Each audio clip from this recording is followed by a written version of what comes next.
It is time.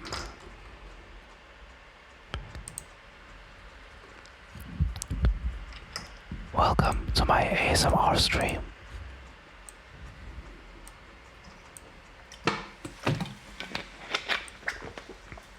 Okay. So the thing is, my okay, you can hear me. I've turned up my the volume on my mic, so I should be louder, hopefully.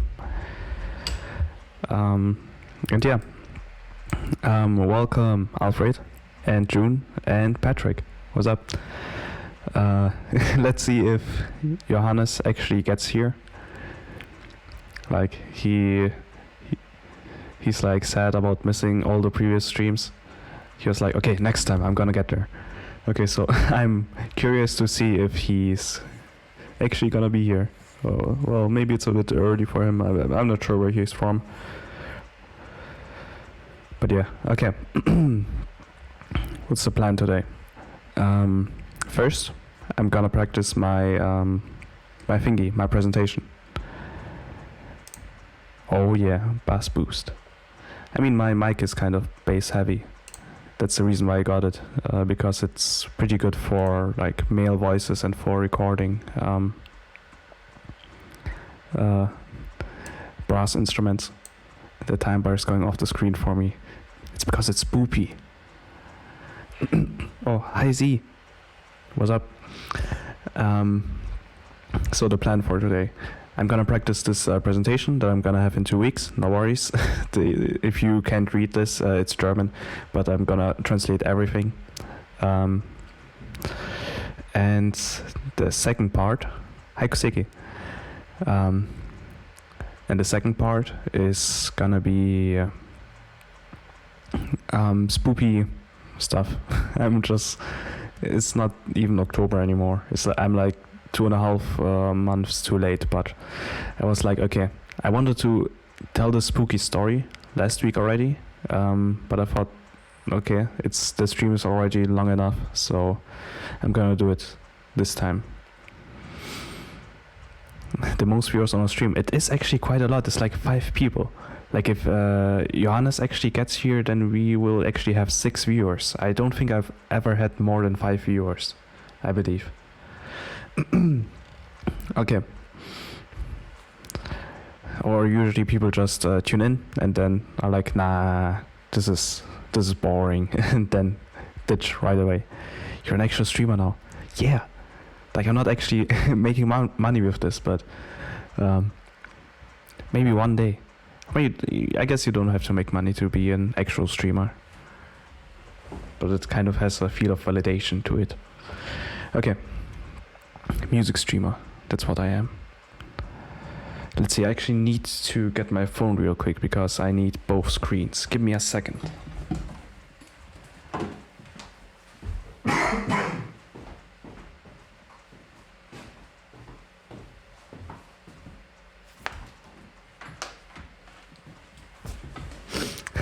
This live stream must be very important.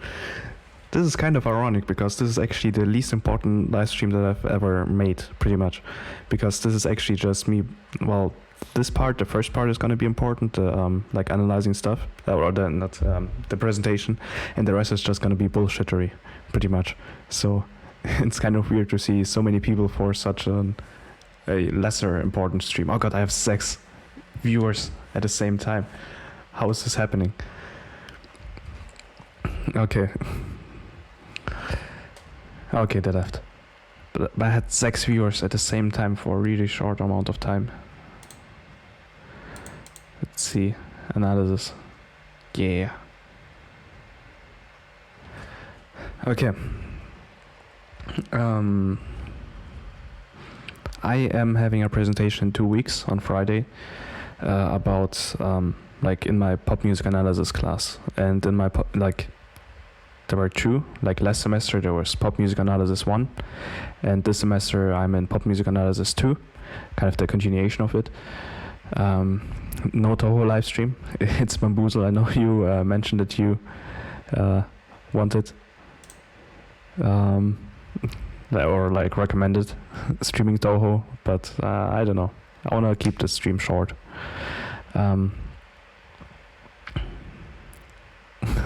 My German kind of shone through. So in 2 weeks I'm gonna have this presentation in pop music analysis 2. It's gonna, like, we had to just pick some topic that kind of had something to do with what we analyzed last semester. Last semester I analyzed Life Will Change from Persona 5.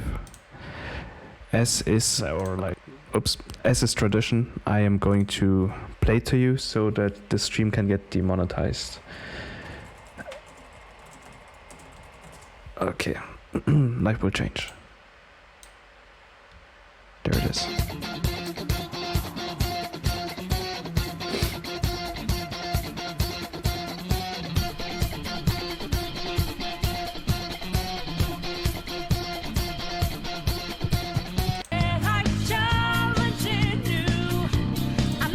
Okay, you might already know that song.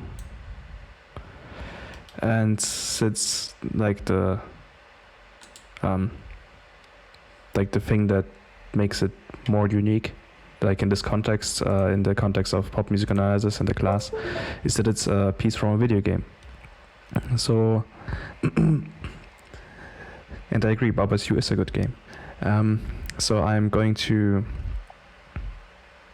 talk about the problems or the questions that you could ask yourself when analyzing a song from a video game, because we're just one person who analyzed a song that's featured in an anime, but other than that it's just general pop music songs. So yeah, this is a bit of a unique kind of thing. And the money's disappearing before my eyes. Yeah, rip my monetization. Oof, unfathomable. All right. So the first question is on like through which means the song was created. It could be licensed, or it could be created for this piece, for this game specifically.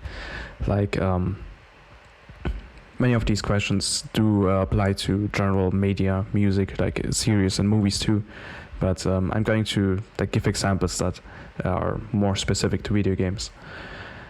So, if it's licensed, then that means that the song usually has existed before, and then the developer is like, yeah, that song would fit really well here, and we can use it for marketing and stuff. Like, people who are fans of this artist will maybe check out this game because it features that song by this artist. Or like the other way around, the artist can be like, okay, maybe people who listen or hear this song in this game will want to check out my other music. But yeah, usually the developer pays some amount of money, royalties or a flat sum to the artist, to the label, depending who has the rights, and then they can use that song in their video game. But that song doesn't necessarily say much about the or the other way around. The game doesn't necessarily say much about the song, because the song has existed before the game, and it was made totally without any connections to the game. But you can still use the game when you're analyzing a piece as an example, when you are okay, this song kind of feels sad, or it has a sad effect, and that makes it and then it's used in this game for a sad scene. So this can be an argument for this song being sad because it was used in a sad scene in this game or movie or series. But yeah, you don't necessarily have to base your full analysis around this game in that case. To the shitty credit song for Alien Infestation next. Okay, after the slide. And then there's the option of the game having been made, the song having been made for the game, either by external artists, meaning like a band, for example, like I guess like the main case I know of is an anime mainly. Not I can't really think of games specifically. Like if you like don't think of like rhythm games. But yeah, you could, or the developer could hire a band to make a song for this game specifically and be like, okay, it should sound like this because it's going to be used in this kind of scene, or the lyrics should deal with this topic because like these topics are talked about in the game. Like I guess in the case of anime, there's like if it's an anime about Beyblades, then you have like the singer singing Beyblade, Beyblade, Beyblade, let it rip. So yeah, in this case, the game actually is an integral part of the analysis of this song. And then there's the next step, the song being made by the composer who also makes the other pieces in this game. And then maybe he hires extra instrumentalists or singers. And in that case, the like connection between the game and the song is even closer because the composer is already an integral part of the game development process. I guess in both cases you can look at the bands, or I guess if the composer hires extra instrumentalists or singers, you can look at them or the band and like compare how what kind of games or scenes do they usually compose for, or make music for, or sing for, or play instruments for. Are they like mainly horror composers, or like, do they mainly make music for horror games or sing for horror games, or do they mainly sing ballads? Do they like have solo careers or outside of being featured in games or movies or series as a singer?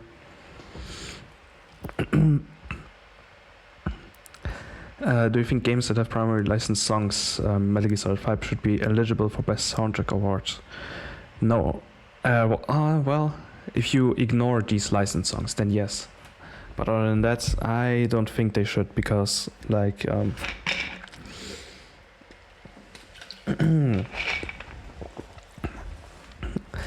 like the songs aren't an integral part of the game in that case. Like a song exists without the game, and like they don't have the sole rights usually.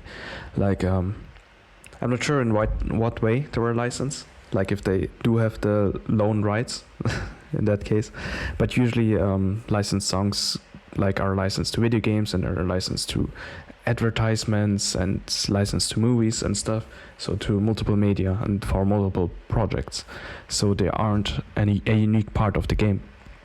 So I think in that case they shouldn't be eligible for the Best Soundtrack Awards. Like if you put the licensed songs into this like bag of songs that you, or music that you look at when you're deciding whether it has the best soundtrack. If you ignore those and are like, okay, every other piece in this game is like really awesome and it was really composed for this game and not licensed, then I think it's alright.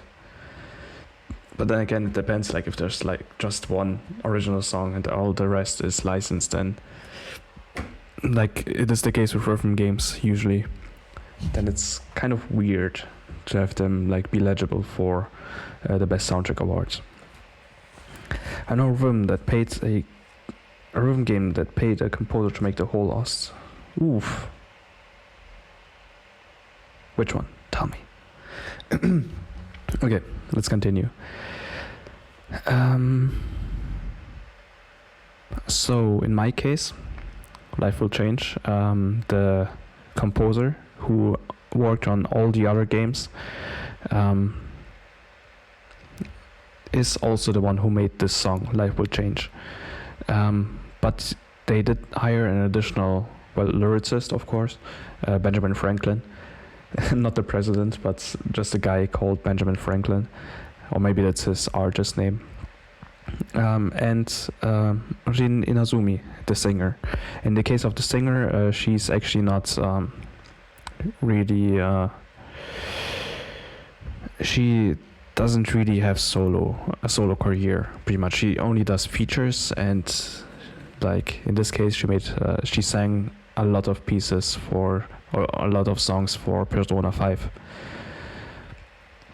You can kind of see that intricate connection between the game and the soundtrack in the album art. Let's see, Amazon. Let's get that bread, or Persona 5 soundtrack rather. Still saw that Bloodborne's or somehow lost to Metal Gear Solid 5 at the Game Awards. Oof. Yeah. I mean, the problem with these awards anyways is that it's kind of always subjective. Like, even if you try to go off of objective criteria, the like choice of these criteria is already kind of subjective by itself.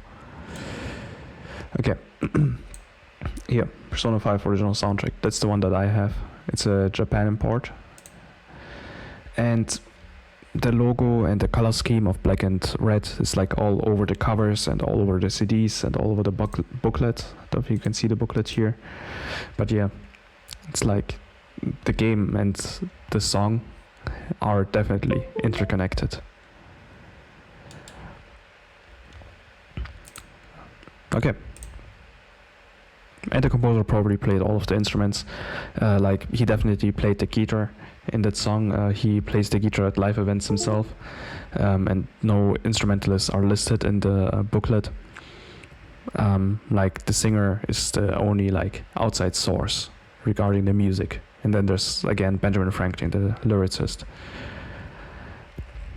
And all the rest was made with the computer. Okay. Next one. Next slide is going to be a bit shorter. What's the context? When is it going to be used? And how does it like help the scene, or how does it work against the scene as well? You could have a happy ending, but with sad music, and be like, then the viewer can be like, oh, okay, now I'm being reminded of all the sad scenes that happened in the past. Kind of like that. Even though this is a happy ending, all in all. Gives it a bit of a bittersweet feel, maybe. So yeah, in my case, it's usually played on the way to the, like, there are sections within Persona 5, and the end of each section is a boss, like a big enemy, and you, on the way to that boss, on the very last like section of this, or in the last part of this section, you hear this song, usually like at the beginning definitely in instrumental form, but later on with the lyrics. So yeah, it kind of hypes you up. Like, you can be like, okay, this song has this effect because it's used in this context. Like, it's supposed to hype you up and pump you up. Like, you can hear at the beginning with this rhythmic guitar, like da da da da da da da da da da da. Like, it's there to hype you up. And the last question: who actually like was part of the creative process? And there are a lot of people in like media music in general. So this is a graph by Winifred Phillips from her book A Composer's Guide to Game Music. I'm gonna pull up the cover real quick.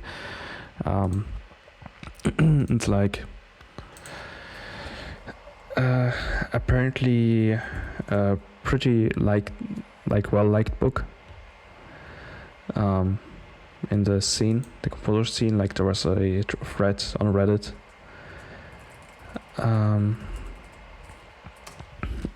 and this was like recommended like 3 or so times, or 4 times. Okay, there you go. I own this book, of course, and I've read it.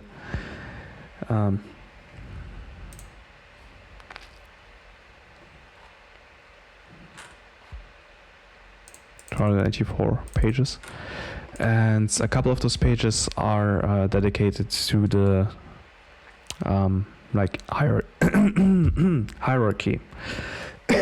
Oh boy. The hierarchy within a game production studio, or like when it comes to game production in general.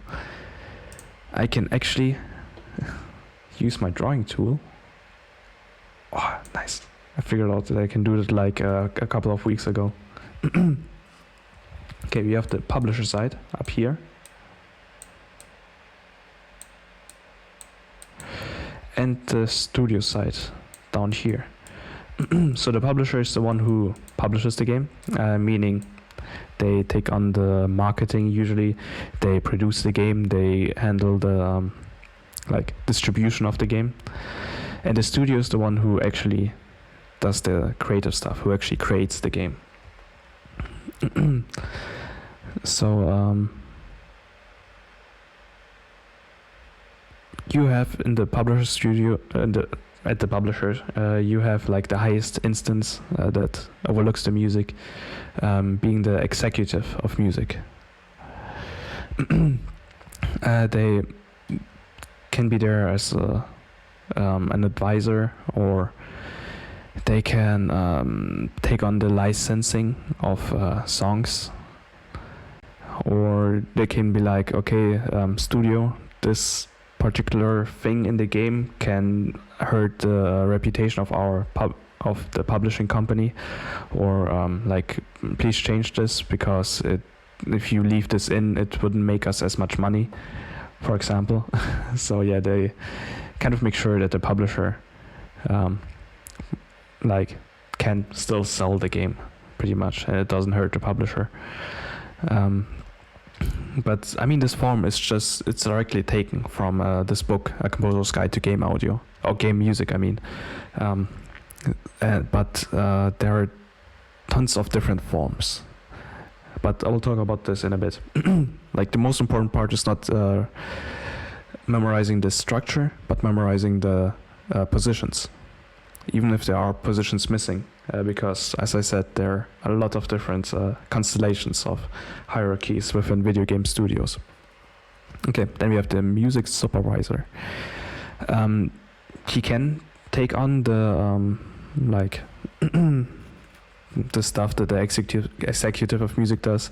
He's usually they're usually the like assistant of the executive of music. Like, the executive of music can be like, okay, music supervisor, you take on these jobs for me, please. But the music supervisor can also not exist at all, or the executive of music cannot exist at all. Instead of music supervisors, like the top music position in the thing, in the publisher, at the publishers. Then we have the producer, who can be part of the publishing company or the studio. The producer usually is like the communication branch between the studio and the publisher.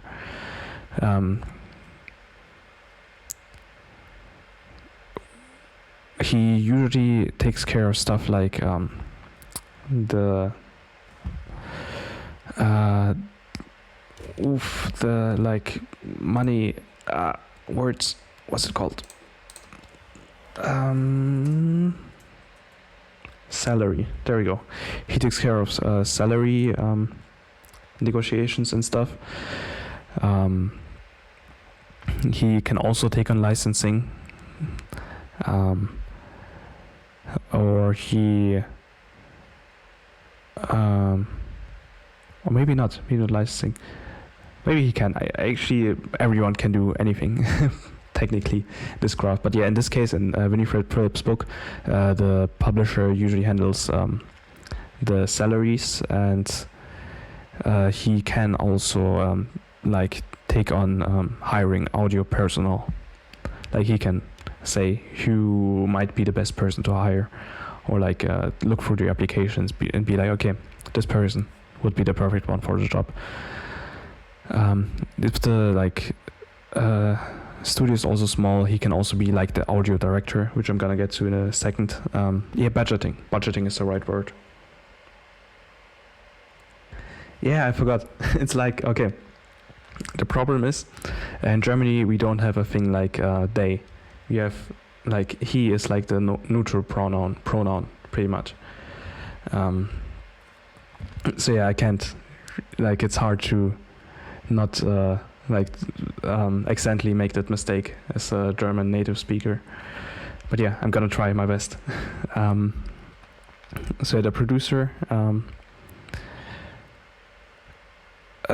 can also take on advice, or like giving directions to the audio personnel, meaning the composer or the sound designer. Hi Kevin, what's up? Oh god, I have 6 viewers again. Nice. Okay, and the audio director. The audio director is usually the one who takes care of quality assurance and make sure that like the audio is consistent. Like they can be like in, for example, if the game is like built around a orchestral kind of aesthetic, like it's a high-end fantasy game, and you want to have like an orchestral setting, and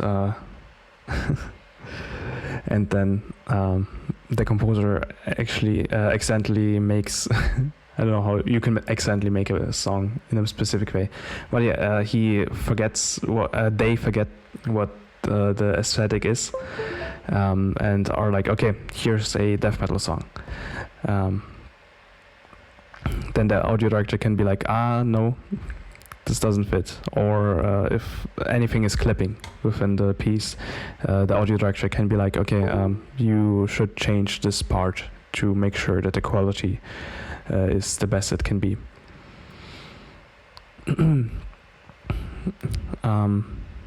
But if there's like a studio without a publisher, the audio director can also be the one who does everything that the executive of music or the producer also does.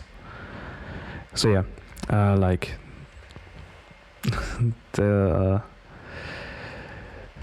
like I said, there are multiple different ways how these constellations can be. Like you can have the totally independent studios where the audio director is like the one who does everything music related, like the supervision and everything, and supervises the composer. Or you can have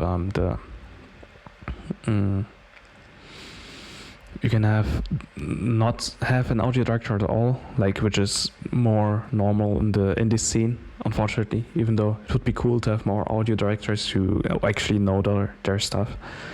But yeah, in that case you can have the director, like the top instance, be the one who directly tells the composer how to make stuff or what to change, which is like the norm in the like indie scene, especially from my experience at least.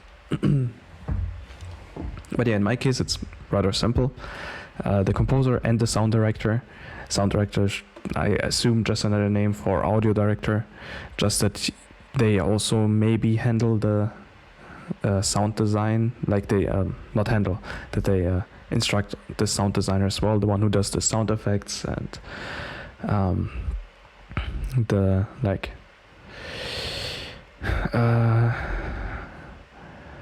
the recording stuff of voiceover, and who handles the implementation of audio.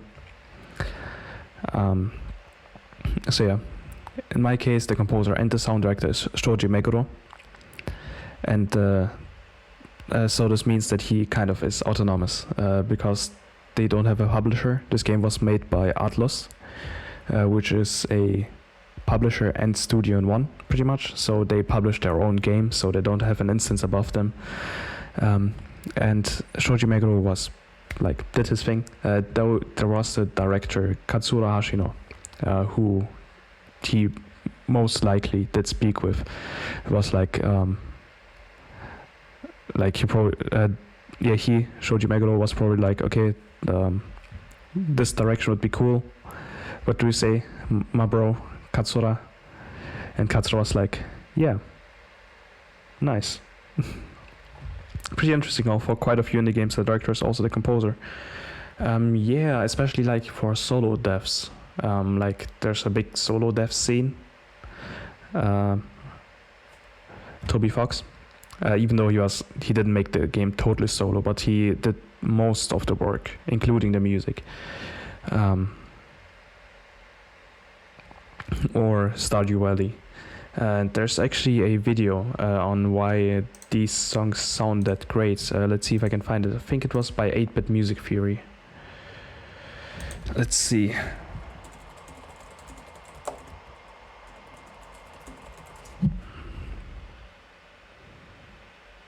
Or it might have been by Snowman.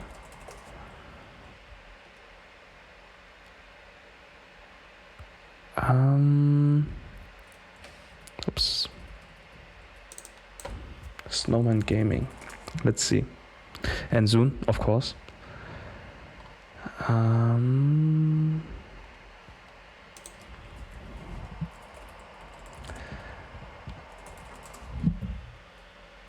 No, it was by Jake Boutineau, actually.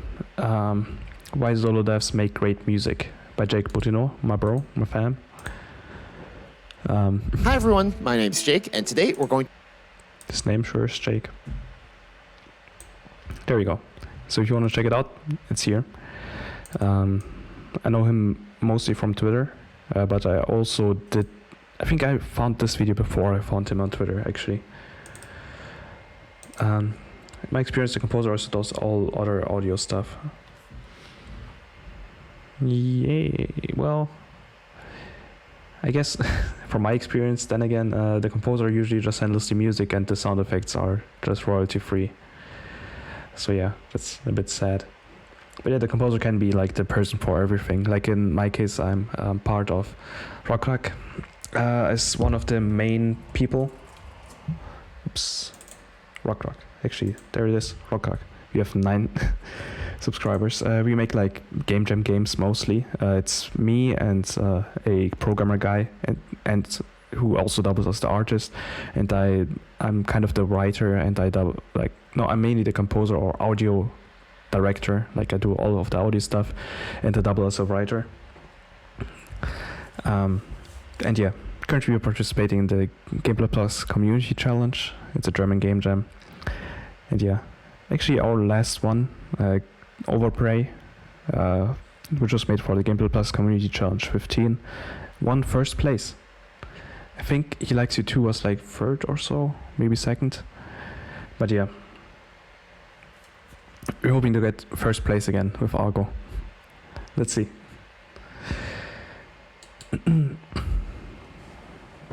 Unless you're a bum like me and I'm my own composer. Yeah. Oof. Although I think that hiring a composer is like the lazier option.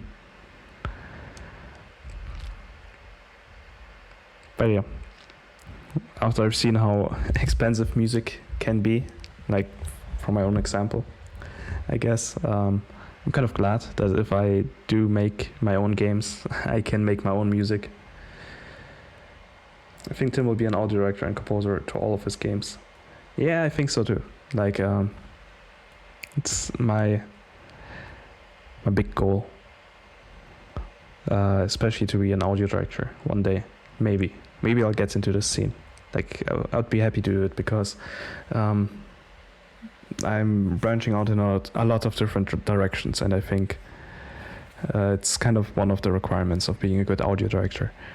So I might not be a good specialized composer in the sense of that I make like totally over the top really good chiptune, and everything, all the other genres I can't really do well. I'm kind of an ace of all trades, master of none, maybe. So yeah, one day. Gun by tip, Patrick.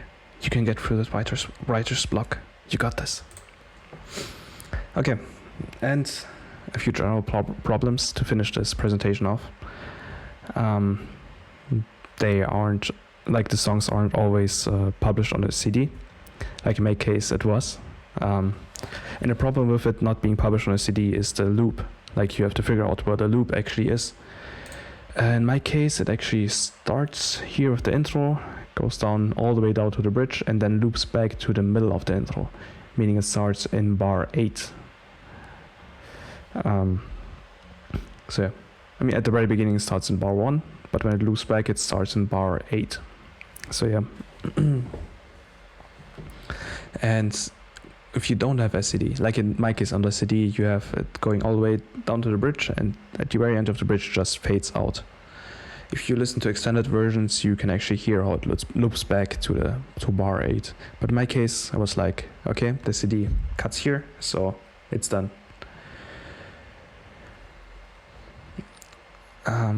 So yeah, but in other cases, you have to be like, oof, where does it actually end? Where do I place this cut? Or maybe it's actually looped twice on the CD. Like even if it does have a CD release, it could actually be looped twice.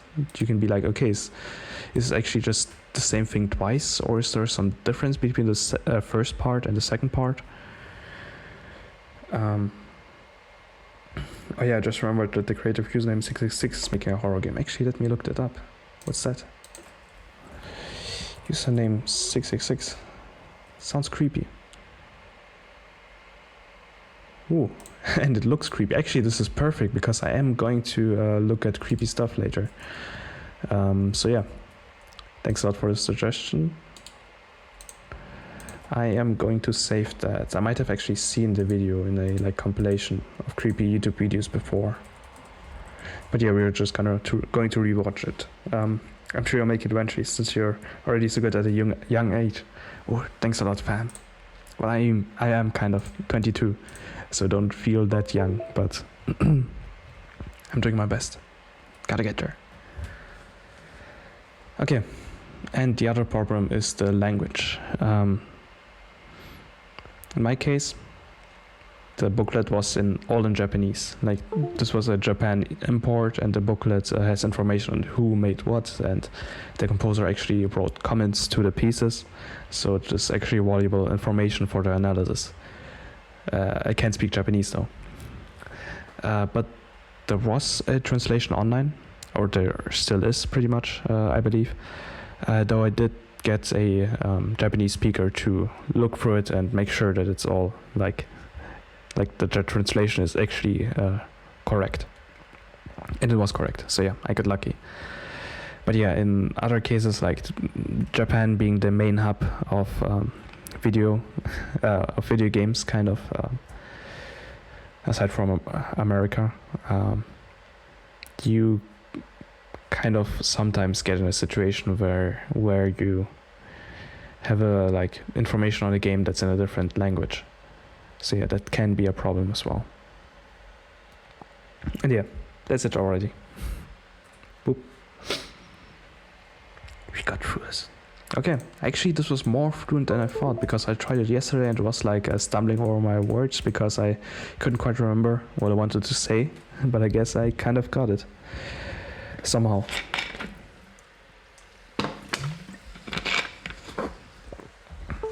Okay, on next Thursday I have a meeting with the lecturer who holds the class, and she'll maybe be like, okay, this is all good, or she'll be like, oof, no, please stop. So yeah, let's hope for the best. Window screen, okay. Yeah, it was pretty quick. I only have like 20 minutes. Usually these presentations are like 1.5 hours long, but this time we only had 20 minutes. So yeah. Okay, let's get to the second part of this. Spoopy stuff. Like I mentioned at the very beginning, I had like a creepy thing happen to me, and it was like, okay, maybe like I wanted to maybe talk about it last stream, but I was like, nah, the stream is already long enough, so let's do it now. How long is the stream actually going for?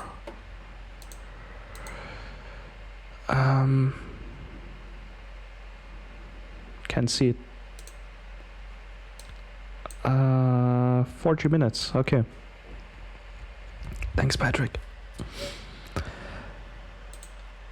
First of all, creepy music.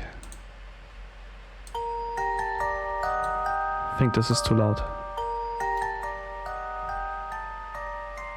Okay, let me know how the volume is. If I need to turn it down. Actually, I'm gonna turn it down anyways. Okay.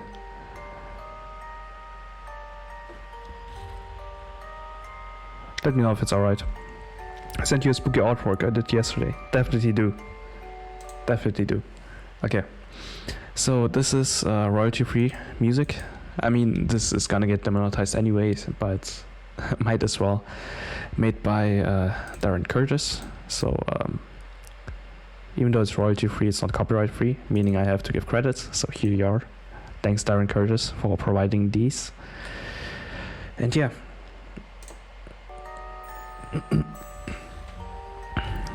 So one problem is that it's like 12, almost 11 p.m. 1 p.m. I mean here in Germany, so it's not really spooky, but I'm gonna lower my like the thingies that block off the windows.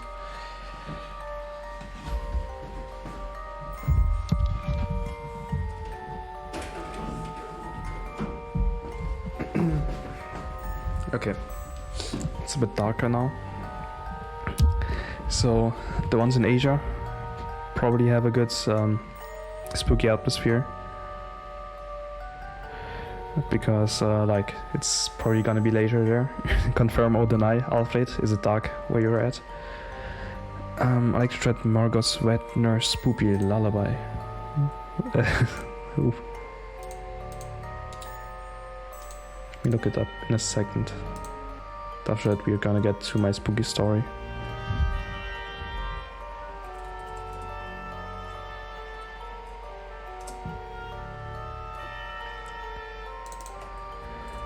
It's from from Bloodborne. I still need to listen through the soundtrack. It's really awesome. Okay. Tim is getting scared himself. Yeah. I mean, I kind of need a horror atmosphere to tell horror stories. Okay. We need a spooky picture. Let's see, June. Where's your spooky picture? I need to...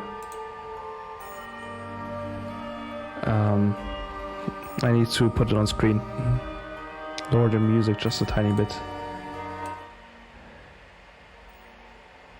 Okay. Is this okay?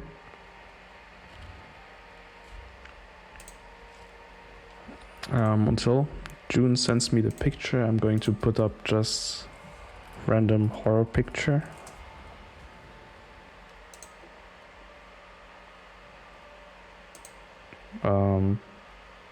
There we go.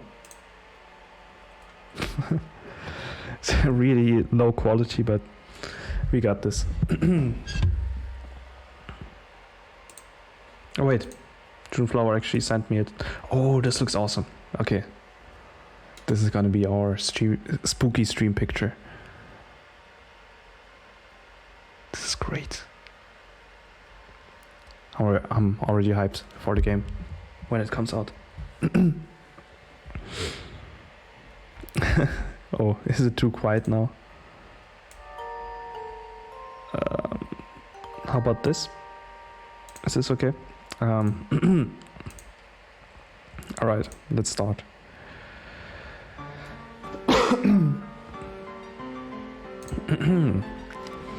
So this happened like a week or so ago.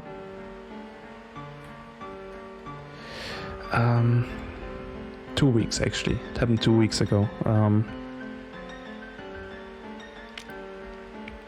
was riding in the bus, and then I heard like someone, like they were just putting up their nose, like if they were sick, kind of.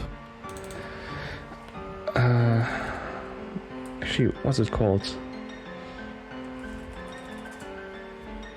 I guess sniffing, kind of, like to sniffle, as in like putting up their nose, and like I thought, okay, they're just sick probably, like in the seat right behind me. And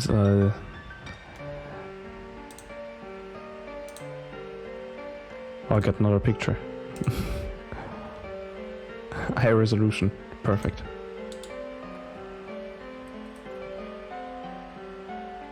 Okay. At least that's what I thought. I thought they were just sick and they were just putting up their nose and stuff. But then it turned more into a actual sniffle, like as in like during crying, as if they were crying. They were making like noises like yeah, it sounded like they had a runny nose, but they were pulling up the nose more, and then they made like sounds like a suppressed crying, like something like that. I probably did a really bad job at it, but yeah, it were like the longer the ride went on, the more like clear it was that they were actually like doing the suppressed crying thing.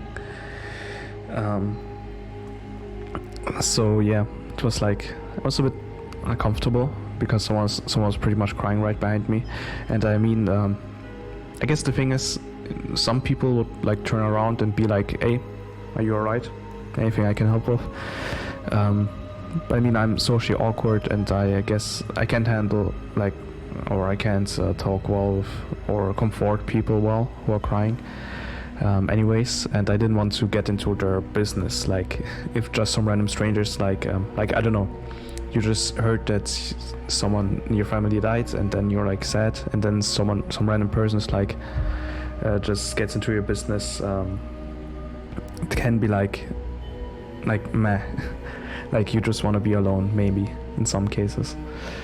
At least that would be the case for me. So yeah, I didn't turn around. I was just sitting there uncomfortably. And then we got to the, like, I actually thought about getting off one station earlier, because it was making me like feel weird, because I had this should I turn around and ask them what's wrong or not.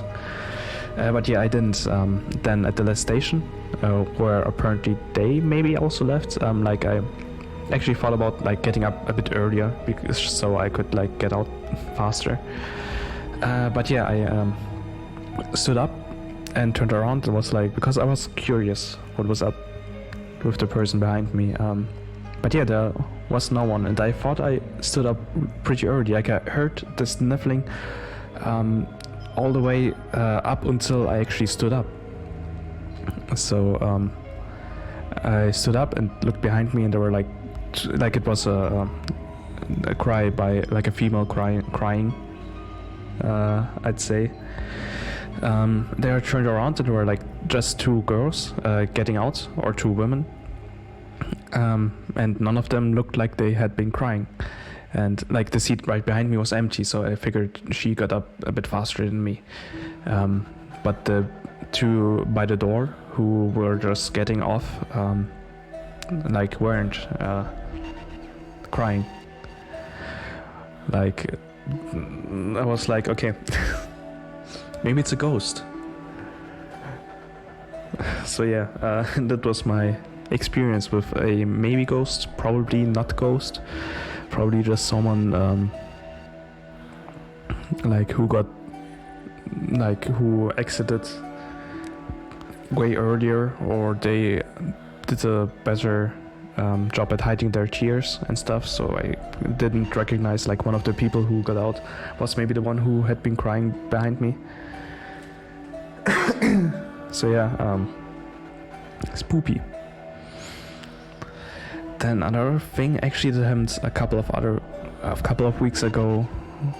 Actually, yeah, okay, let's talk about this one too. Alfred already knows about it, or the people who are in my Discord server might have read about it when like it happened 2 months or so ago, 2-3 months, when most of my like living flatmates moved out. Maybe the girl loves like her crying. I don't know. That would be creepy in itself, when someone's laugh sounds if they are suppressing themselves crying. But yeah, a couple of months ago, when my flatmates all had moved out pretty much, like the last flatmate moved out like the day prior, and they of course locked the door behind them. But like the weird thing, like I was all alone in that building pretty much, and I still could hear like voices coming from inside the room where the last person had moved out. So I thought like, okay, that's weird. Like my theory is that they just left the window open. That's the first theory. My second theory is that it was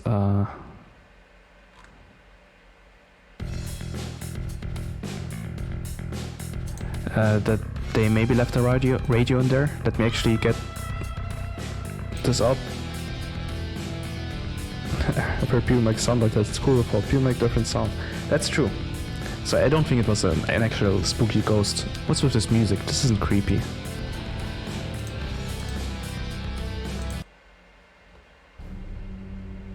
Okay. So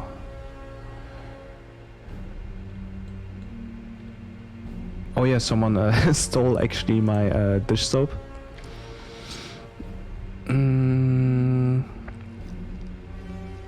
So there were people in the morning there. I think it was just like people. I haven't joined the server, Patrick, yet. Do it. Do it. Like they were speaking. I don't think they were speaking German, but I think it kind of sounded like it might have just been the caretaker checking out if the room was left as it should have been. But yeah, I couldn't really make out the language, and I didn't leave the room to check.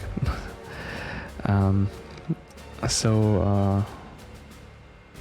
I heard something inside the room. I couldn't make out if it was music or voices.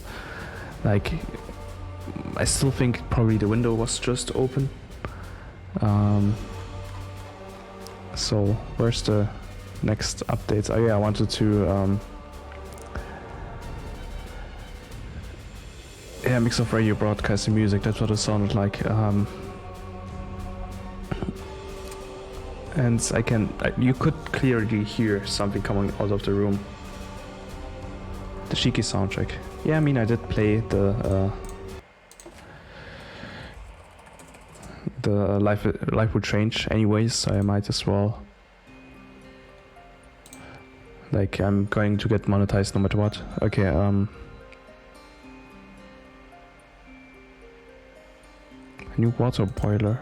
Oh yeah, there was I think a new water boiler that just showed up. Not sure where it came from. Varon making memes and talking about roommates. Yeah. Sorry. Okay, I don't think there was anything else interesting that happened. Oof. But yeah, I did lock my room just to be on the safe side at that night, but yeah, I think it was just the window that was open. So yeah, two spooky stuff that happened in like a kind of succession, like with months in between. Okay. This is kind of more soothing, but we're gonna get to the videos now anyways. So let's actually Alfred was like, hey bruh, look at creepy videos. Oh, let's get this over here. Can I get a link to your Discord? You can, June. I'm actually going to post it in chat after this. Actually, I can just post it in chat now. Let's see. Actually, I don't have to post it. Well, I will post it in chat. Okay, let's see. Where is chat? Okay, so Alfred was like, hey, why don't you look at this video?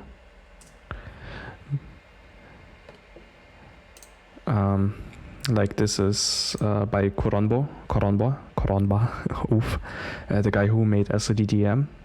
This is like the only video on the channel, I believe. If what Alfred said is correct. Yep, it is. They made the Yumeniki fan game SODDM.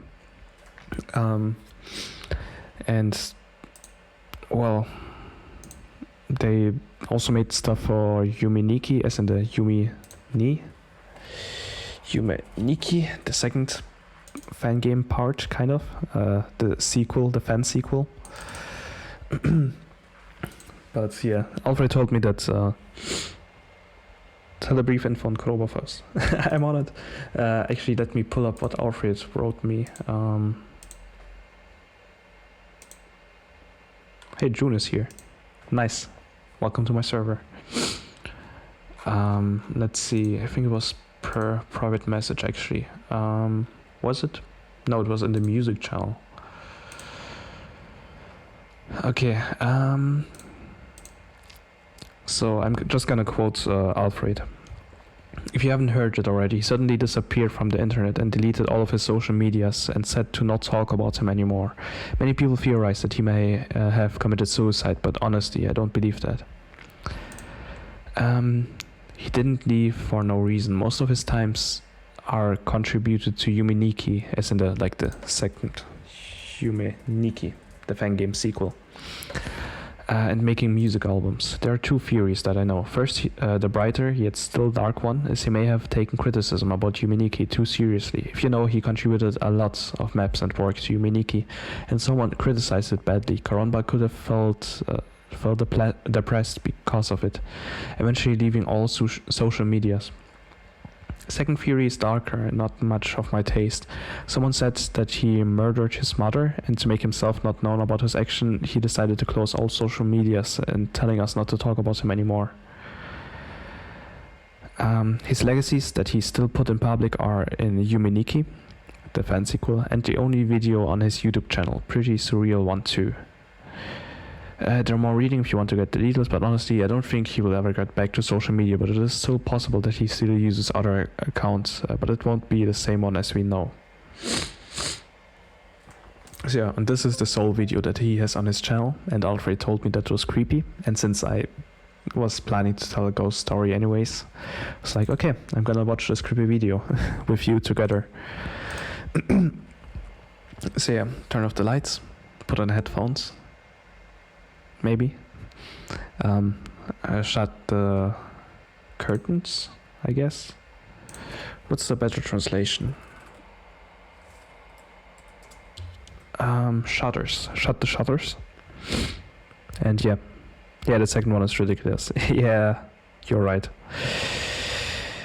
Like it's actually, I think it was the former. Like he was just bullied out of the internet. Like this. I told Alfred the same. This is actually what happened to someone in the Dota scene, IceFrog, who's one of the main devs on the game, and he was active on social media, on English speaking social media.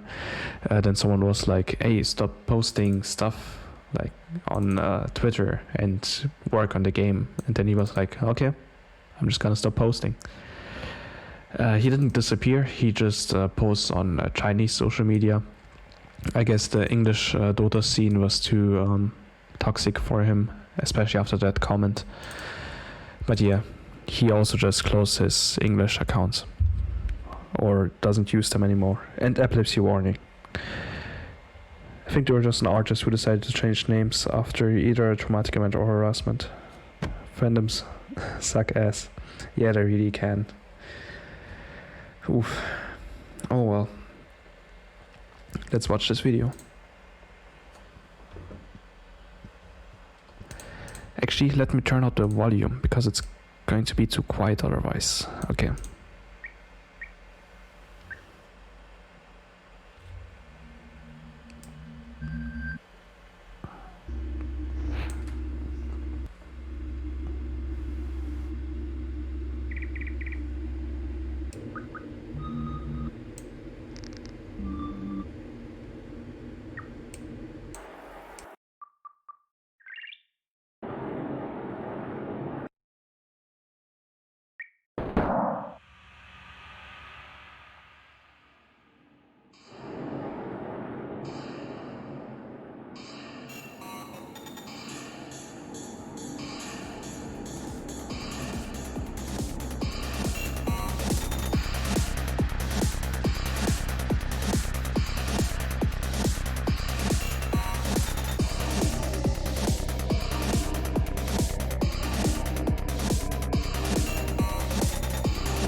This is really trippy.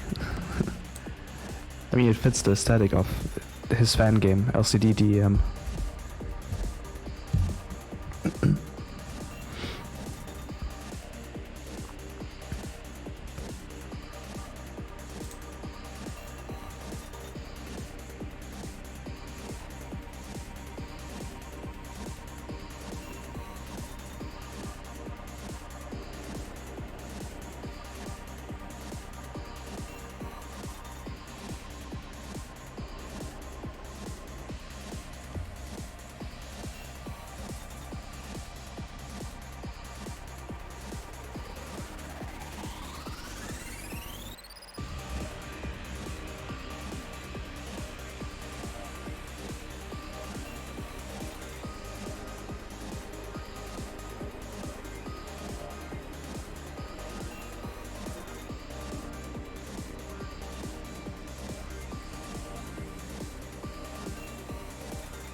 That frame just now. Oof.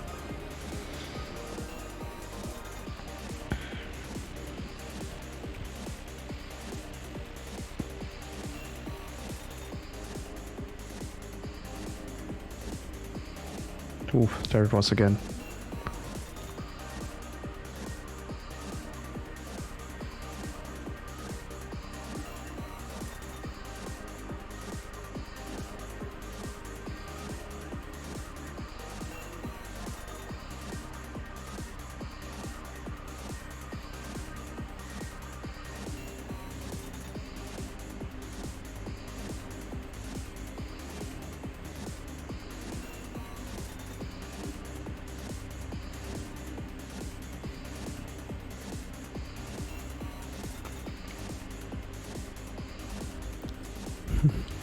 Oof.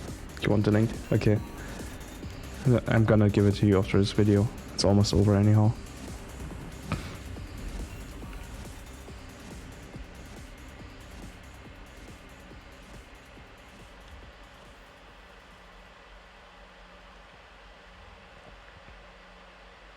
Oof, there he is.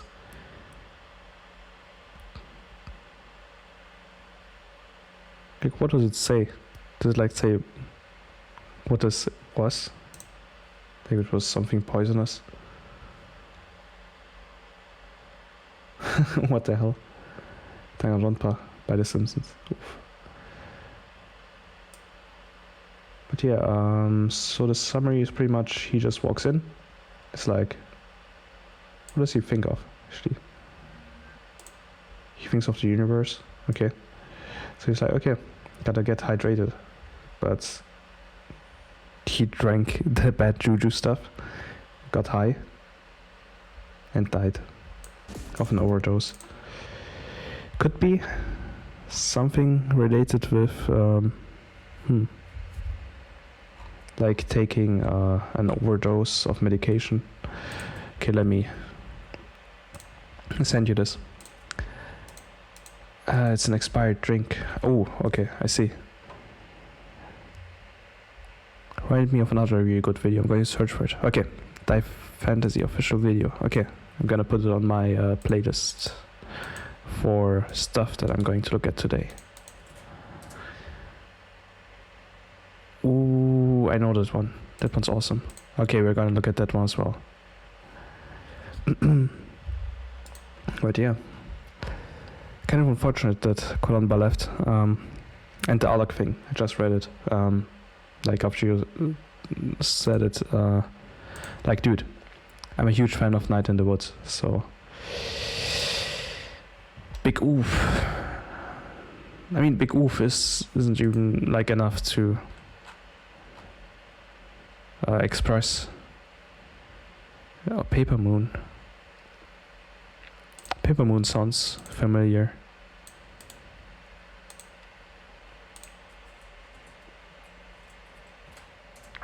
Let's see. Ah, no, okay, I didn't see it. I don't know what it is. Kind of sounded familiar. Okay. He's Batman. Hey bro, watch this. What's up?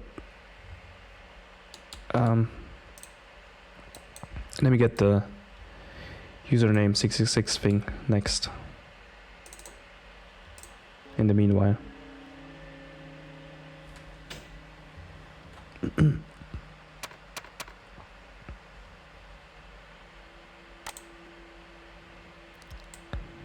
Like this does look familiar.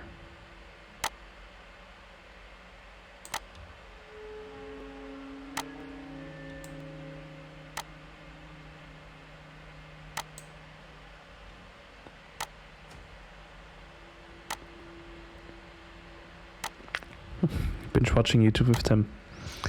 Yeah, that's what my stream today is. Random nonsense.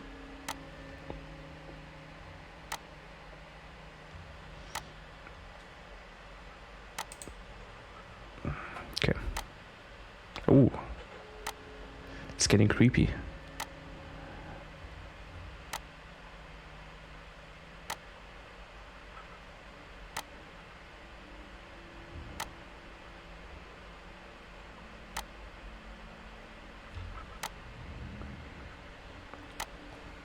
So the one who made this is making a game. Like, this sounds pretty interesting. Ooh, there it is. Okay.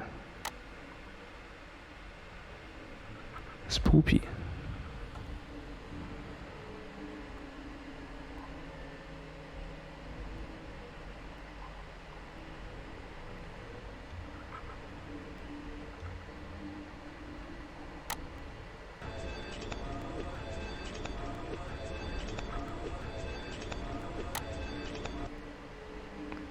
Man, this takes me back. Old YouTube was old.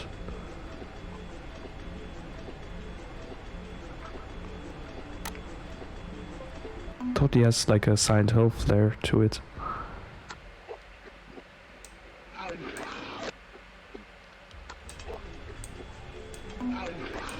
It's kind of like a mixture of Silent Hill and White Room.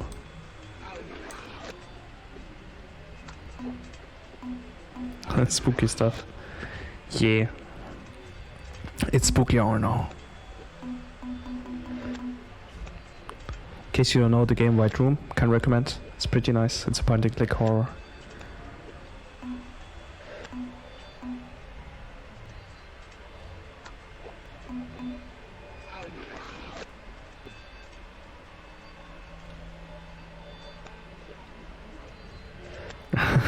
I just AFK'd and don't know what's going on currently.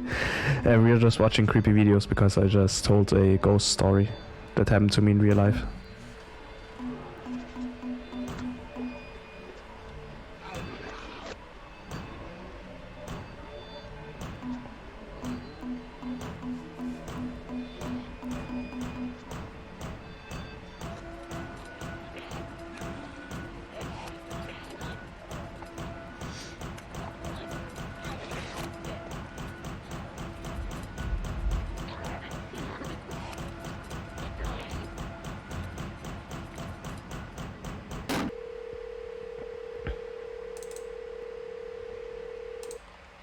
So this person is making a game. If what Patrick said is correct. Wait, the corridor music. Good times. Oh, there it is. Making a horror game. Oh, they're the one who made this one? Weren't they? Oh yeah, now I know what you mean with the Minecraft stuff. Yeah. Weird. Okay. Horror game. What is this engine though? Like, what the hell? This totally looks like oh, you have to fight enemies.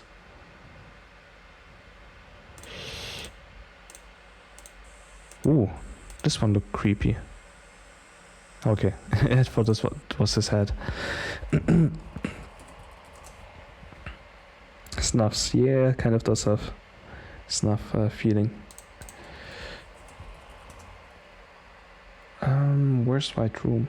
Is there a playthrough of this game here? Is it actually called White Room? Oh, White Chamber, that's what it's called. This is it.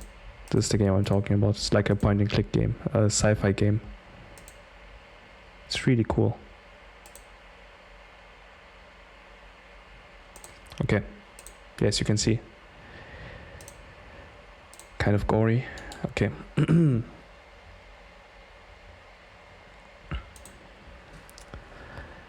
Okay, next one.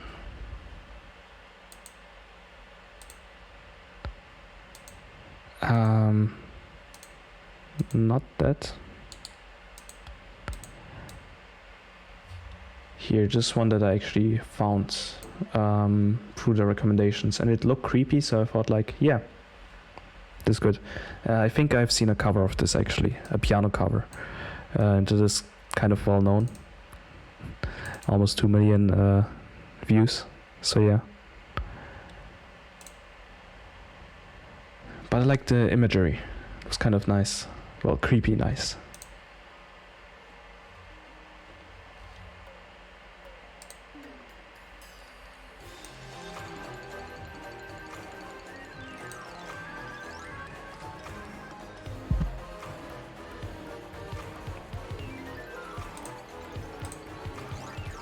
Raw. 4 ATP.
Oof.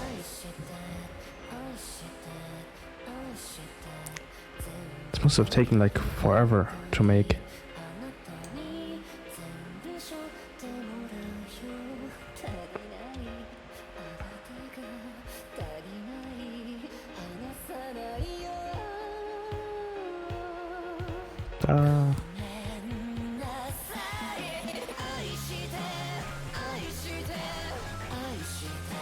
It's really trippy kind of too. There's a lot of red, like meaty red.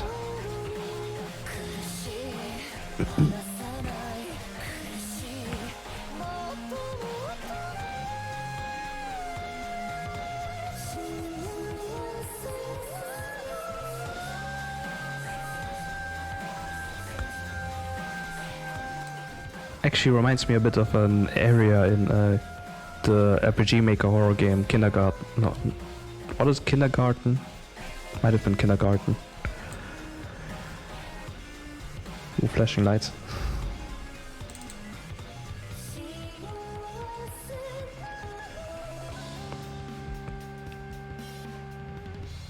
Yeah, it is really impressive. Reminds me of a cancelled game I was part of.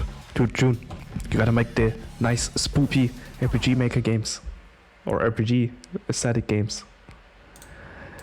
I need the one that you're walking on right now. Like, look at this. Look at this. I need this.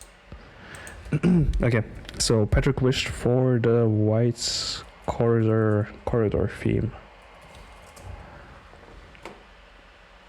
The white chamber. Oops. But yeah, there it is.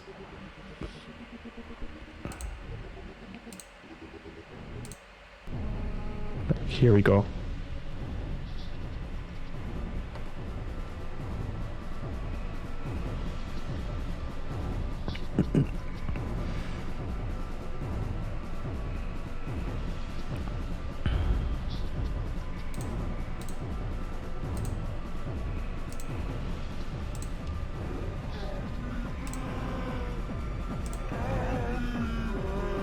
Oh yeah, there we go.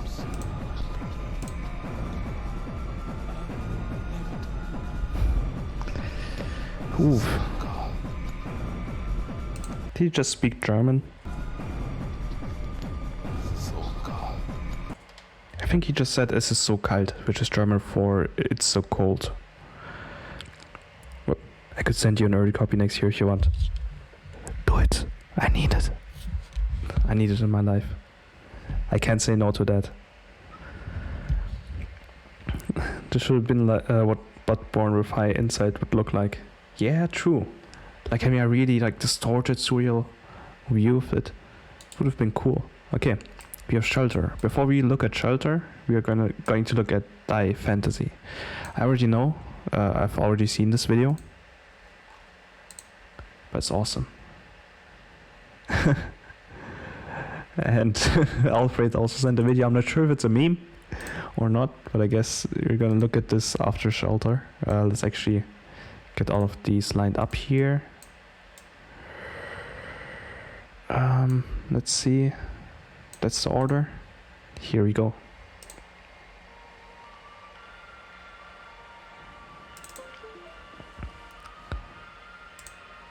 Like, this is really awesome and weird, and I love this. Like, it's, I think it came out around the time when Me came out. So yeah. Oh wait, I just realized it has some sexual parts. So actually it is on YouTube, so it shouldn't be a problem. Let me just look at stuff real quick.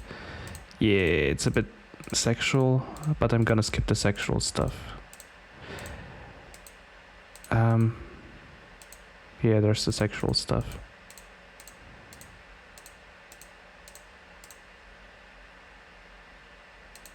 Actually, it still has sexual stuff even after it goes ham.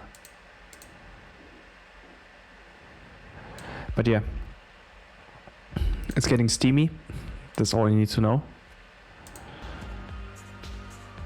Like, she's like, oh no, that's awkward.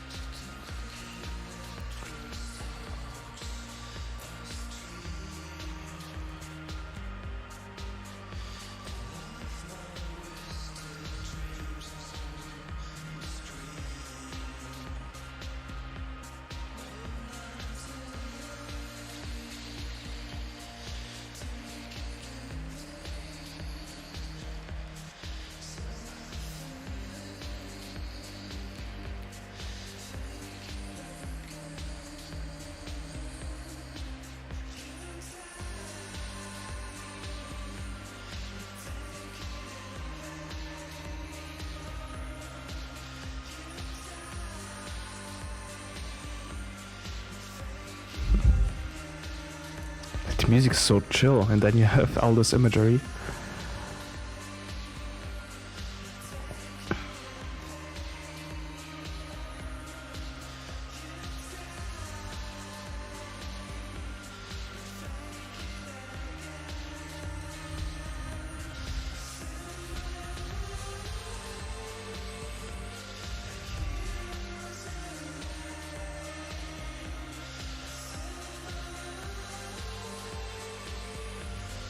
And then this ending.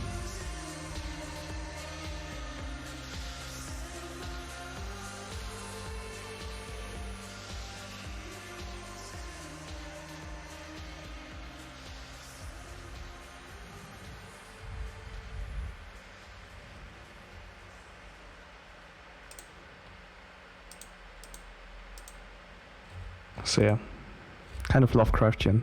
But the videos on YouTube, yep. Yeah, it's not that explicit. It really isn't. But well,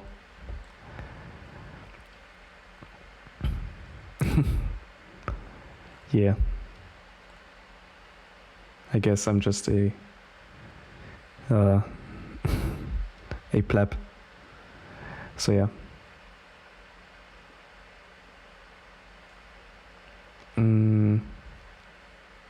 But I mean, you didn't like skip any important parts. Like the part where it starts is actually where it starts to go creepy. It's like anime Cronenberg.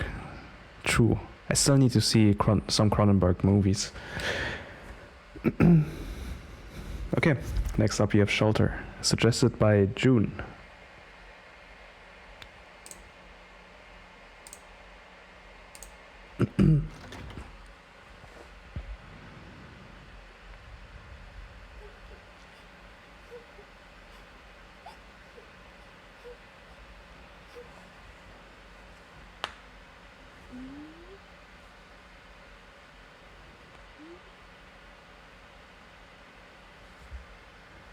Nice donut.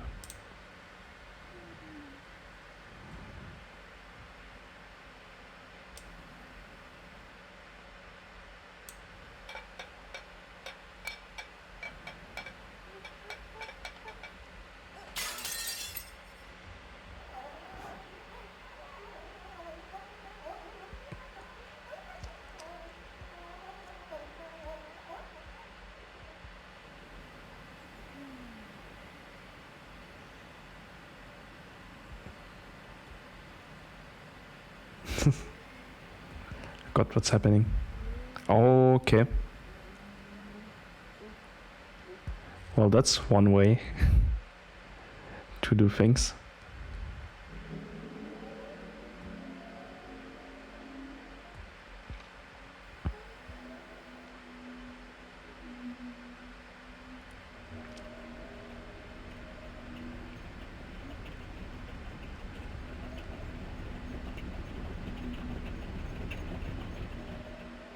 Oh.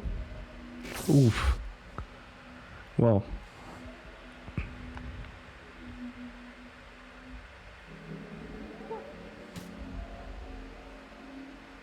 Okay, she's not she's not food.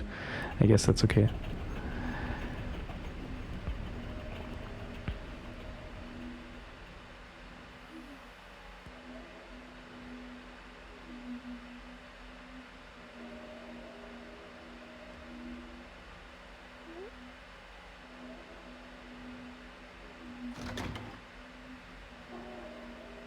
That's a lot of hair.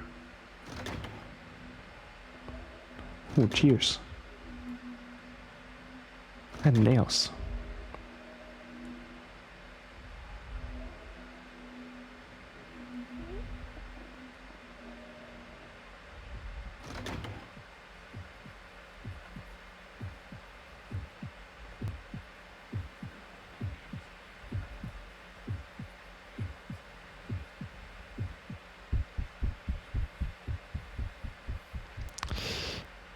Big rip.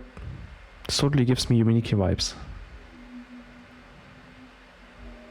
Like how I think it was Monoe, who disappears every time you talk to her. Like she disappears and like teleports away. Oh, nice. Sheep. Stinky sheep.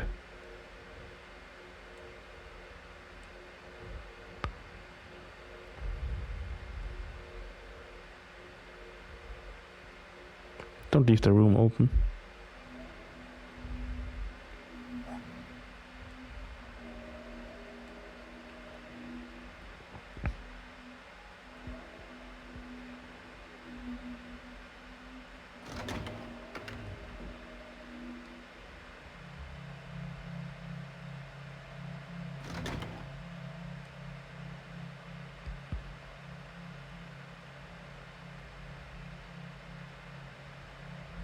Okay, even the thing with the portals, like the doors being ways to, or yeah, ways to different areas, kind of. Definitely has a Yuminiki vibe. When was this made? Okay, 2012.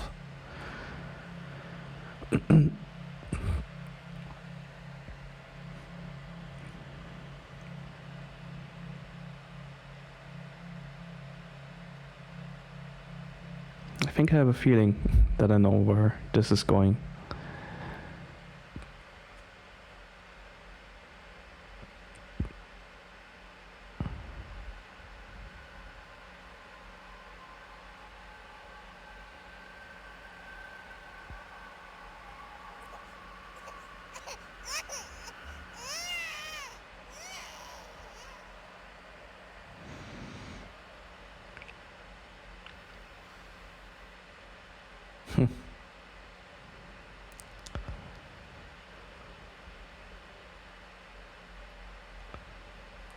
Wow. Oh boy, Terrence, no. Why? What did you stumble into?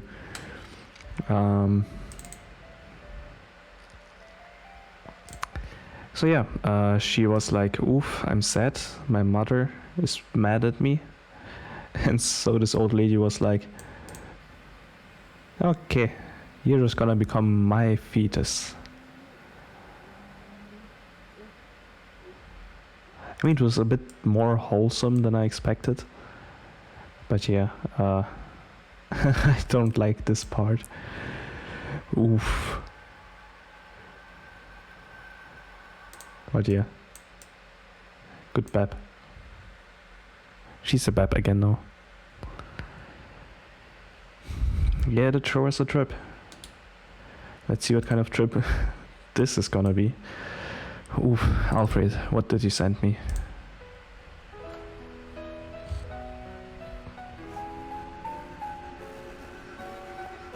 What?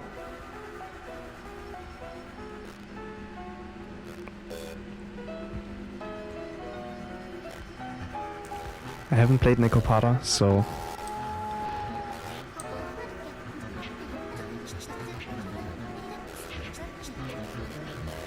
It wasn't too scary, but it was definitely unsettling. And this though...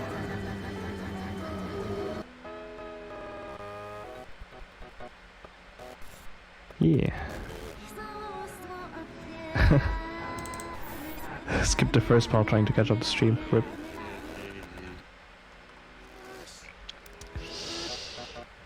Toki Toki Nickel Club.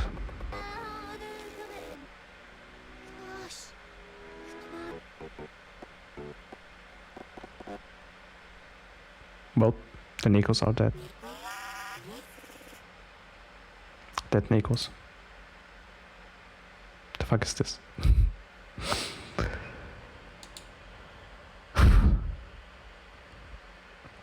Okay.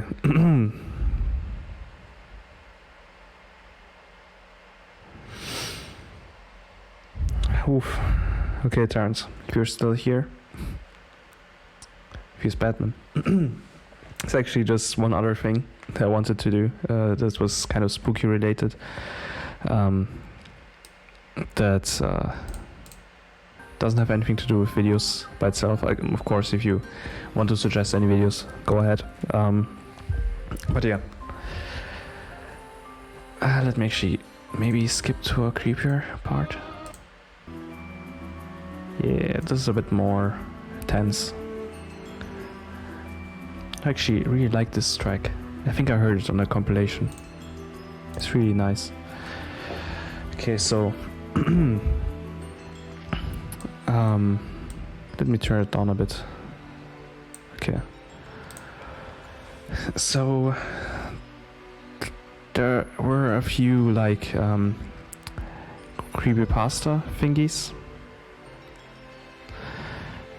What do you call them? Urban stories, I guess. Japanese urban stories that I kind of enjoyed. There's an RPG Maker horror game that deals with them. I actually have no idea what it is. What its name is. Again, I feel fantastic. Yeah, I mean that one is kind of well known. Might as well put it on. But yeah, there's a RPG Maker horror game.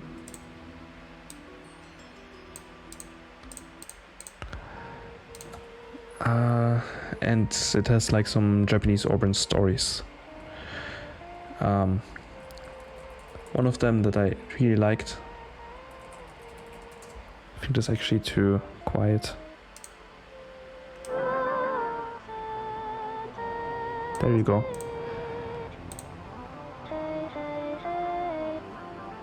Fuck.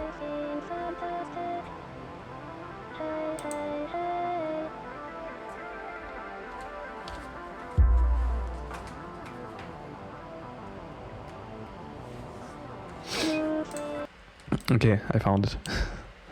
So, let's get the music back up. Hitori Kakurenbo, Paranormal Syndrome is the RPG Maker horror game, which is pretty nice. Can recommend. And yeah, Hitori Kakurenbo is, oof, can be creepy.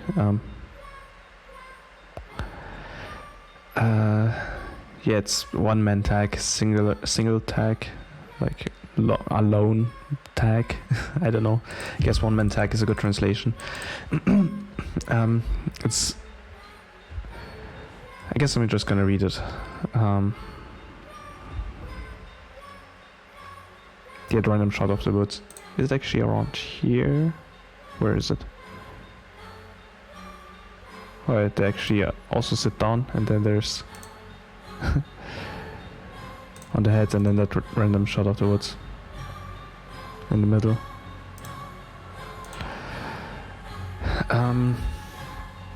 This one actually stuck with me. This is getting loud. Bruh, chill. Do you have a stuffed animal? It has to have 2 arms and a leg and legs, I guess, to move around and to actually hold the thing that it has to tag you with. So yeah, can it be a doll resembling a human? So yeah, you need rice. So yeah, you kind of replace the stuffing with rice, and then sew it shut with a red thread.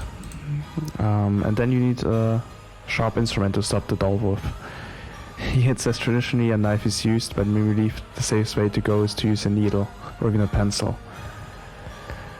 So yeah, by the way, when you say I've played it, I think you mean the game Paranormal Syndrome, not not Hitori Kakurenbo, I hope. Yeah, it's like hide and seek, but you're alone. You only need a stuffed animal. So you replace the innards with rice, the stuffing you replace with rice. Then you sew it shut. Yeah, you need to give it a name. Then you have to, it has to be dark. You have to be alone at home. It's like the classic creepy pasta stuff. You have to be the only one in the house. Any other people, possibly even pets, could be found by the entity and killed. So yeah, it's like just your standard stuff. You need a sink tub basin with water. Does it have to be salt water? I'm not sure. You have to have the TV on static. So yeah, the classic stuff. But yeah, all in all, you just give it do a incantation, do a chant, and then drop it into the water, and then stab it with the sharp object, like a knife. But usually, yeah, you would use a needle, and then say like you're it, and then you go hide, and then that spirit goes and stabs you back with that thing, and then you're it again.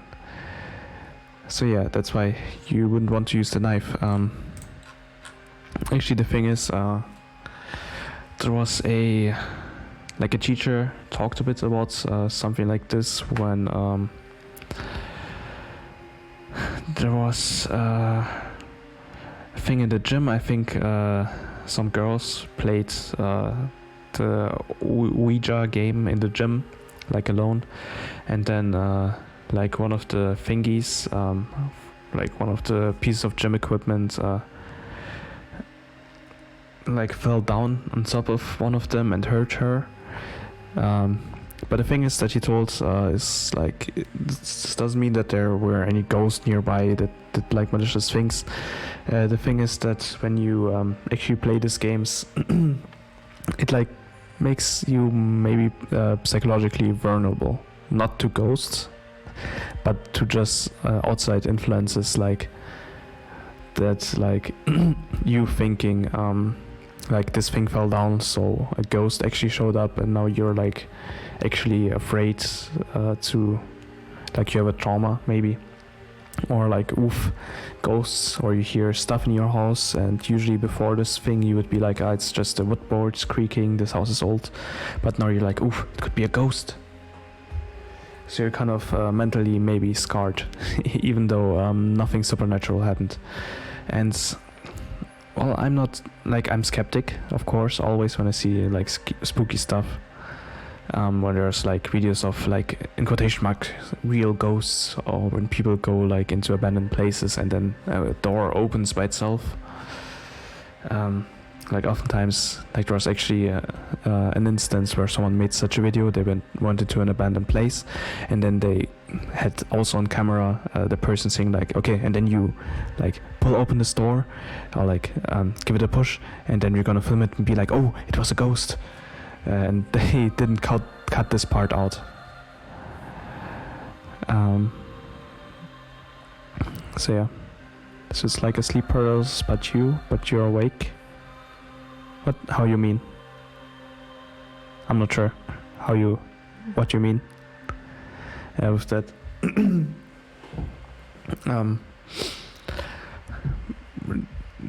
Were you referring to the part with the like you being mentally scarred? But yeah, I'm skeptic always. Doesn't mean that these things don't have to exist. Like, I don't think this stuff actually happens. Like, if you try this, I mean, it wouldn't be that fun to try because you have to be alone. Like, if you can be with another person, you can be like, oh, this didn't happen. This didn't actually work. You can laugh it off. Pretty much everything is just in your head. Yeah, but not in the sense of like hallucinations, but in the sense of you just believe that this happened. That this happens because there's a ghost nearby, or because there's some supernatural thing happening, even though it was just something totally natural. But then again, like, it doesn't mean that supernatural, like, or things that we view as supernatural right now don't exist necessarily. Like 1,000 years ago, we had the geocentric view, world view, or 500 years ago even, we had the geocentric world view with the Earth being in the center of the universe, even though we now know it's the sun.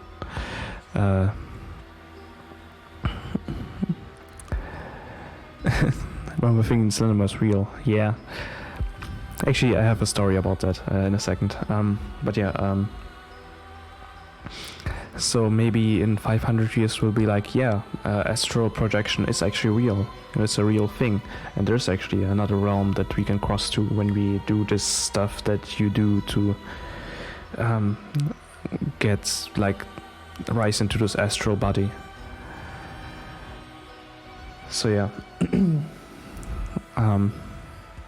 So maybe even stuff like Hitori Kakurenbo might be real, but it probably isn't, because it's just like the likelihood of it being made up is like really high. So at the end, the thing is, like, you don't believe the solar system. Yeah, the sun is in the center of the solar system.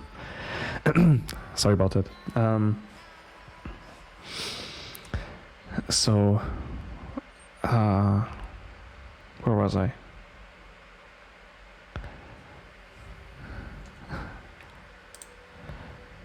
Half-Life.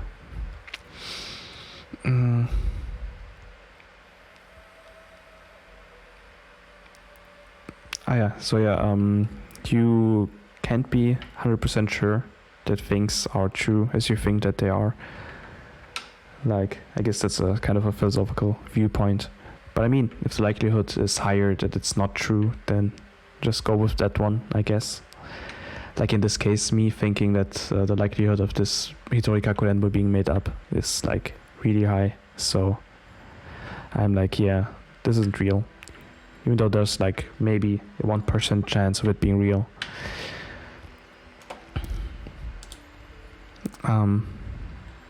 Vocaloid songs are spooky.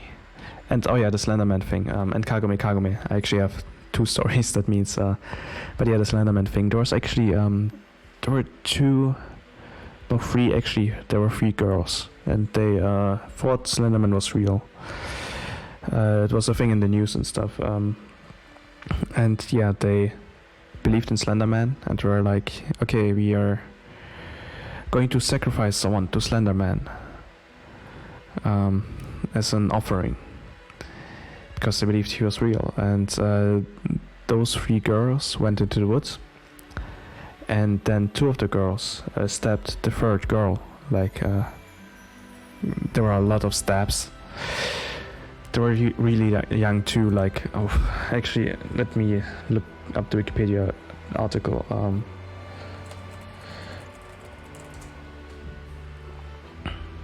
Slenderman stabbing. So 2 12-year-old girls, they lured a friend into the woods and stabbed her 19 times in an attempt to appease the fictional character Slenderman to become Proxysis. So yeah, that girl survived. Yeah, there she actually crawled towards the road. She was found and then she recovered in the hospital. The 2 girls were found not guilty by mental disease or defect. And yeah, they went to a mental health institution.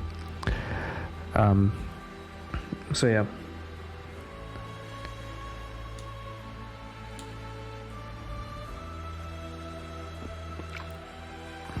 So it's the Kagome Kagome thing. It was actually my favorite creepypasta for a really long time. This one, yeah, it's the one. The Kagome Kagome creepypasta. There's actually also a Vocaloid song about it, which is why I remembered it.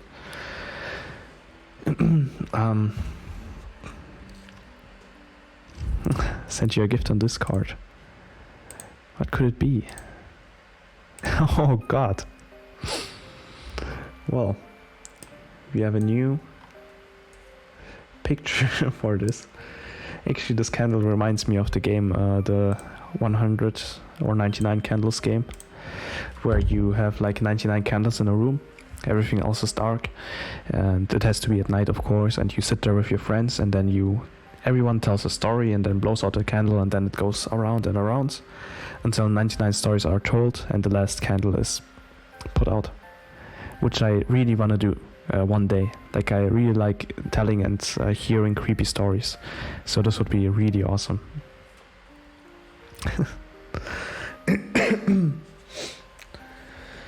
Kagome Kagome is also in Toho, if you don't know. Kagome Kagome in general is just a children's game. But yeah, in this case it was kind of taken for this creepypasta. Like, the game goes like you have one person in the middle, and then you have children going around them, and then the person has to guess where, like, the person in the middle has to have his eyes shut. And then they go around them and are like, actually, you have to guess who the person behind you is, I believe.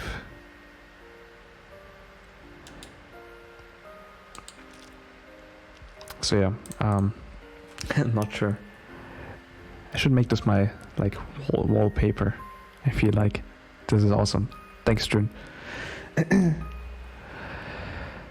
So yeah, the ghost comes when the joint is fully smoked. True. So yeah, but there's also a creepypasta, Kagome Kagome. There's like this. Oh yeah, there's the Vocaloid song. Let's actually listen to it real quick, like to part of it at least.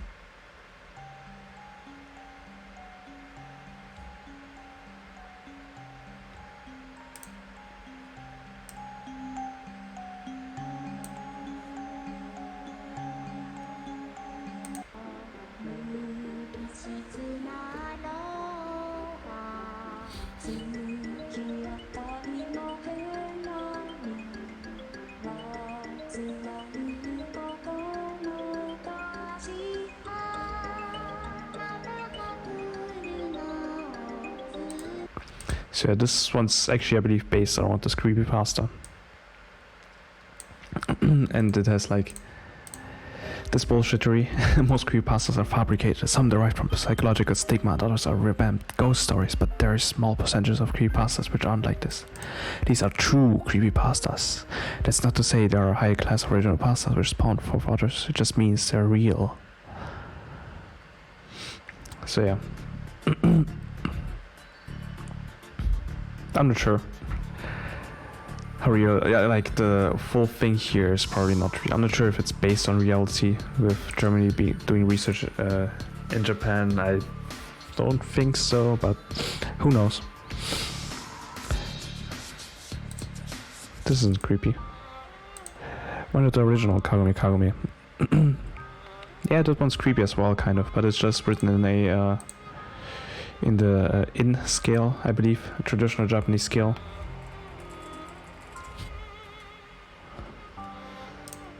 Let's see if this is it. So that's why it sounds creepy, even though it doesn't have to.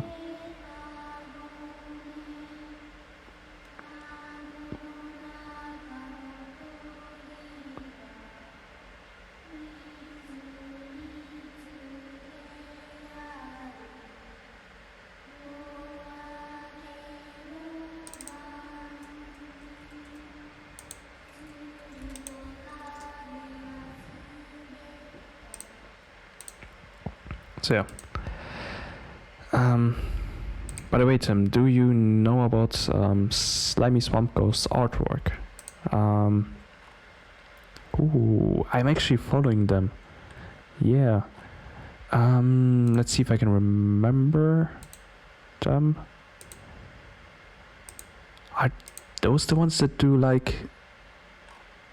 No, I think maybe it was someone else. I'm not sure if it was this artist, but there might have been them who make like photos that and then add stuff to them, like props or like editing to make it look like there's a real creepy entity standing there. Let me put them up here. There we go, like this. So yeah, I think it might have been this one that I was thinking of. But yeah, I'm actually already following them. Like, I really like these creepy images.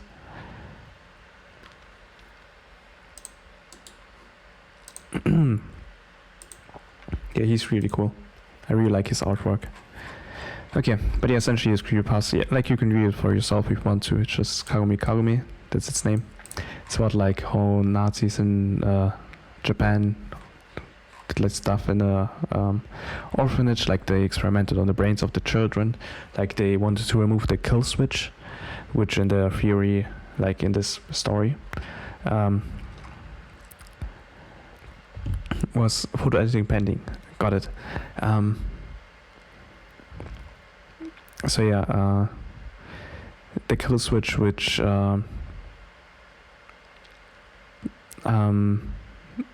does like, which tells the body, okay, now you gotta like start aging. Like they wanted to remove the thing out of the brain that makes people age, pretty much, the hormone and stuff. So yeah, they did that stuff in the orphanage, and the people became like the children became really apathetic, I believe that's the right word. But yeah, they became like weird and creepy, kind of. Like they tried different parts where like the skull was deformed of a 10-year-old boy. They tried to get to the brain through the jaw, through the lower jaw. So they removed the lower jaw and the tongue, or through the side of the head. This, as I said, this is just a creepypasta. This didn't probably actually happen. Most likely, even if it says like it's a true creepypasta. But yeah, Garfield. Oh yeah, Garfield was awesome.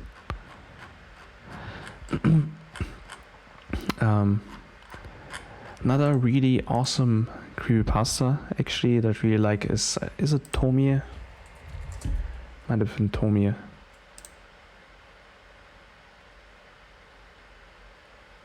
No, it's not Tomie. Tomie is Junji Ito. What's it called? It's like a Japanese death poem.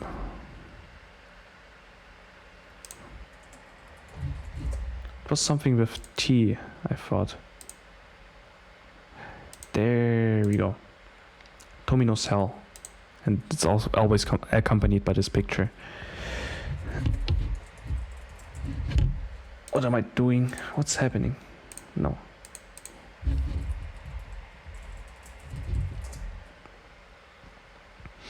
Tomino Cell. Yeah, it was an urban story from 2chan. The only true creepypasta is police brutality, comrade. Yeah. Fortunately, not such a big thing here. Okay, so yeah, if you read this story out loud, it actually something happens to you. Yeah, if you were to read it out loud, it's better to read in Japanese rather than the translation. Something? No.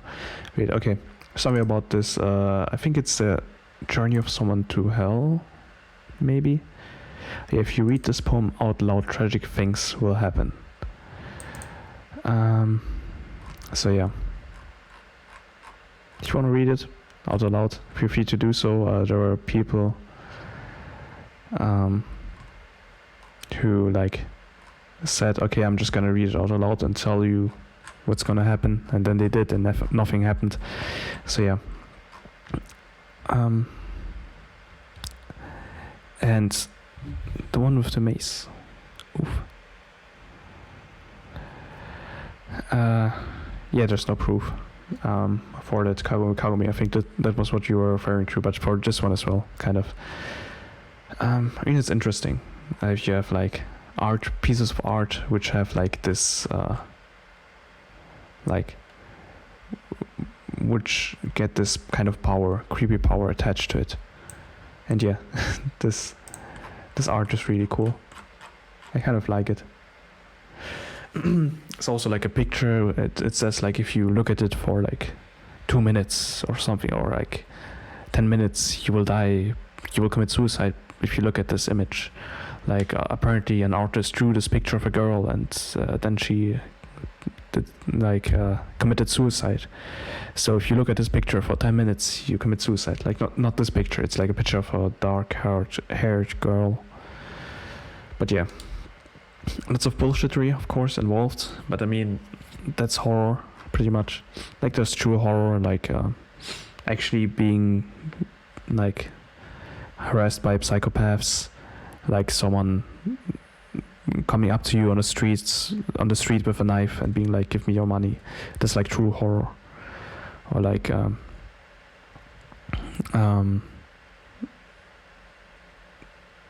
what's it called? But you're having like a difficult childhood because like parents being terrible or stuff. Like not speaking from personal experiences, fortunately. But yeah, if you have like parents that kick you out, like at the age of 16 or something, because you don't obey them or something, or because, like narcissistic parents. There we go. The smiling dog, yeah. I remember that one. It was also a pretty cool picture.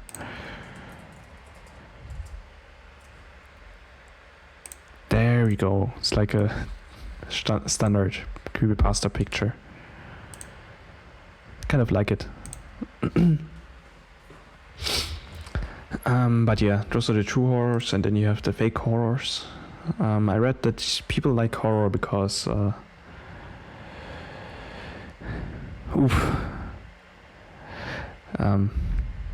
hope you're right, June. Okay, used to. Oof. Yeah, it's probably best to cut ties at that point. Like, oof. It's heavy stuff. I hope you're right now, though. You got this.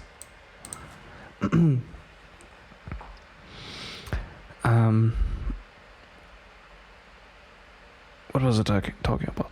Oh yeah, people like horror because it kind of prepares them for real life situations. So, like you see, like a monster, like, or you watch movies about zombies because maybe one day there will be a zombie apocalypse, and then you will be prepared. That's what your brain tells you, pretty much subconsciously in most cases, I'd assume. And there's SCP, yeah, which I really like because it's kind of scientific. It's scientific horror. I'm a big fan of scientific horror where the like stuff gets explained. I'm okay now. Okay, that's good to hear, June. You got this.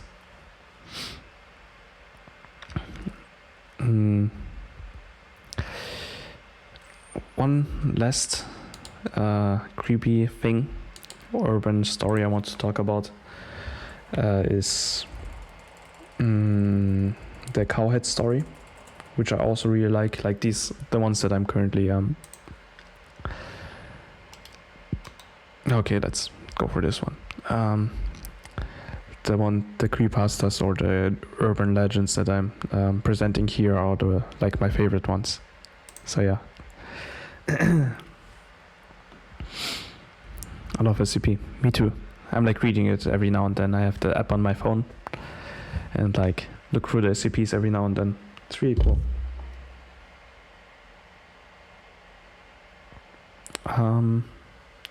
So yeah, the cowhead story or Gozu.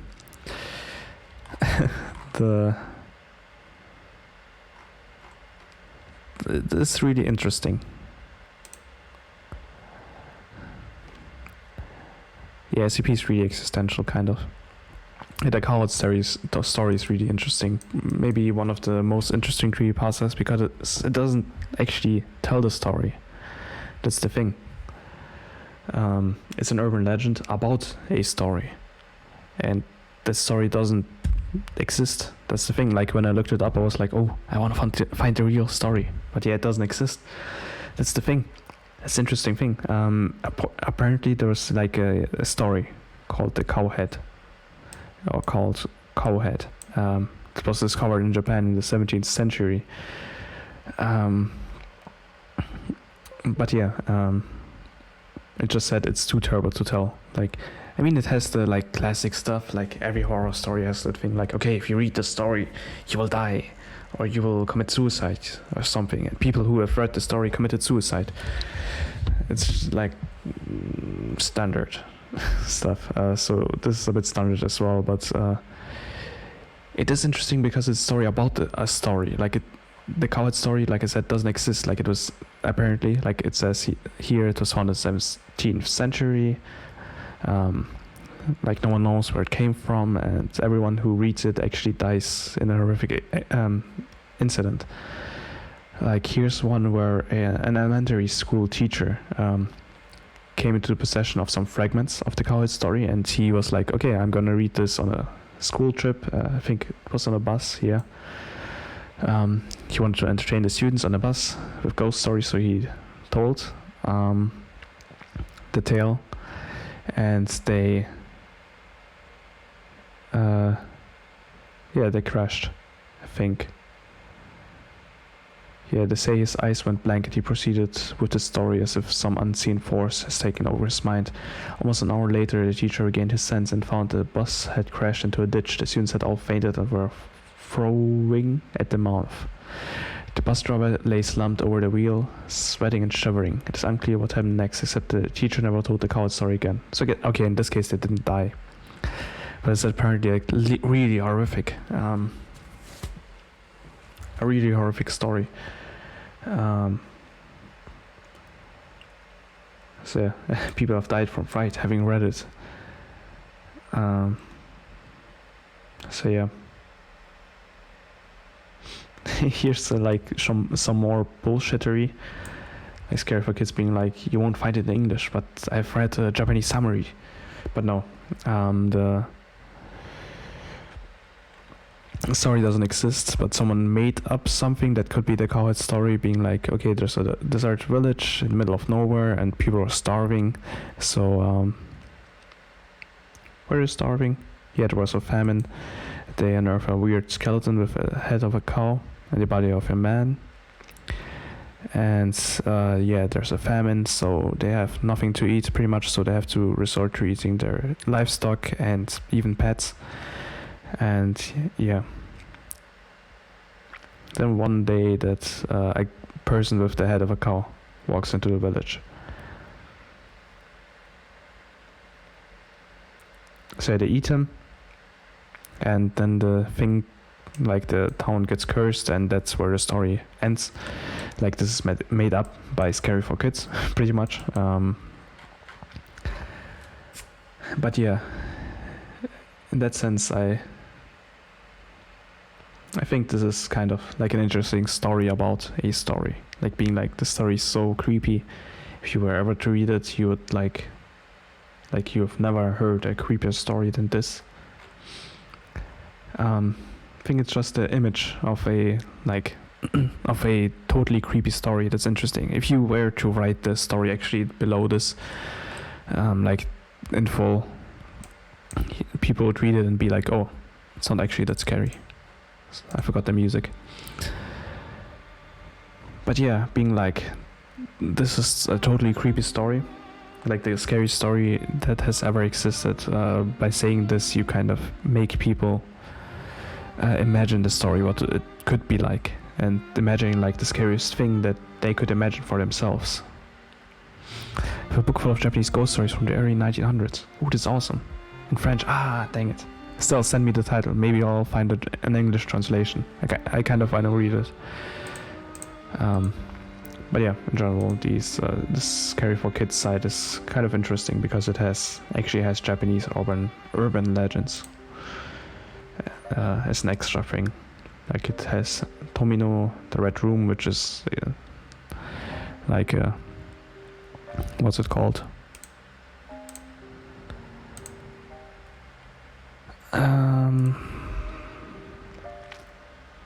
Like a like the other side of the internet thing, the dark web. There we go.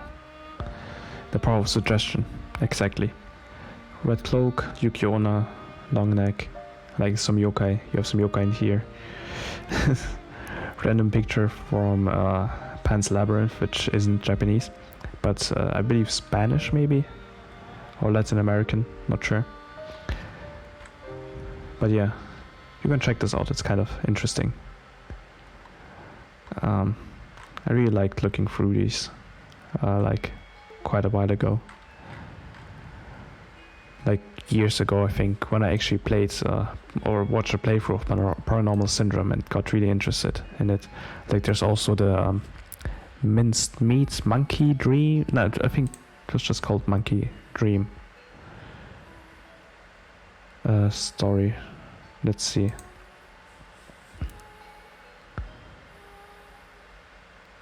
Does it have actually? Nah. Actually can't find the directory for the thingies, for the creepy stories. But yeah, let's get back to this picture. Oh, I actually closed the picture by June, the other picture, and we actually have another video by Alfred, which is probably pretty creepy. Yeah. Oh boy. Hello, sister. Now this is true horror.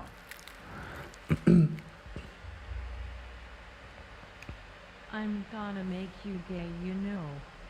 I've grown very fond of you over the last couple of nights. You're so beautiful.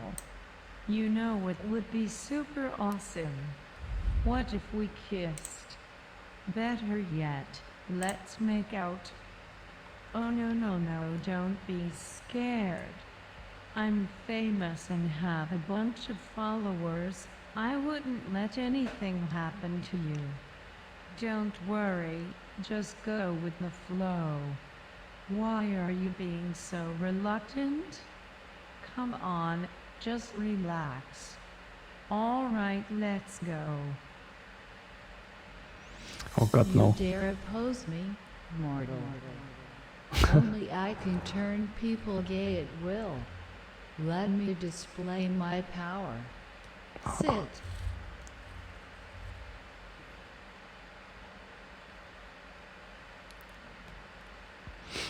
By the power of Sheldon from the Big Bang Theory, you shall henceforth be gay.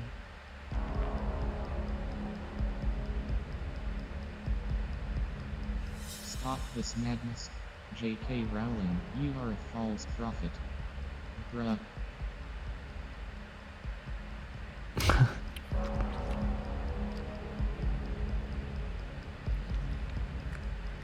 We are saved. I shall forever defend you, your highness. Stay humble and keep praying. Now lift yourself.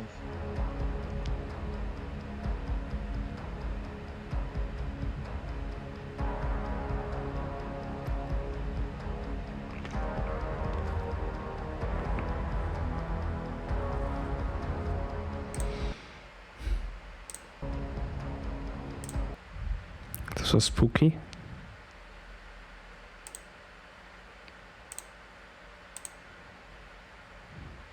Oh god, I think I already know that one. June sent me another video.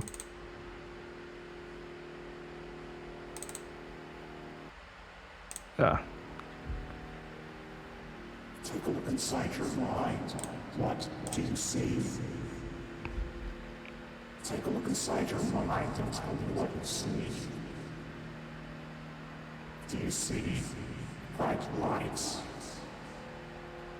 Or do you imagine total darkness?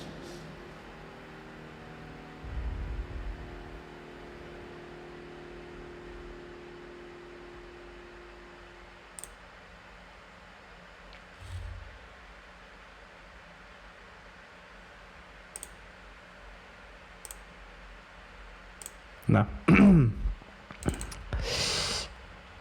Well. Let me make sure you got the picture back.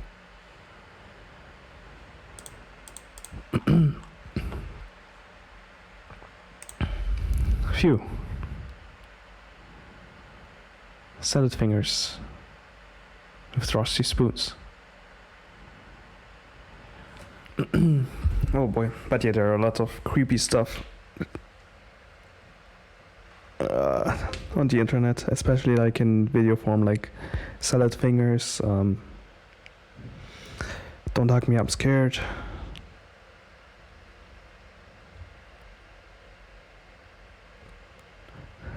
I forgot the rest. But yeah. So I think it's been about 2 hours.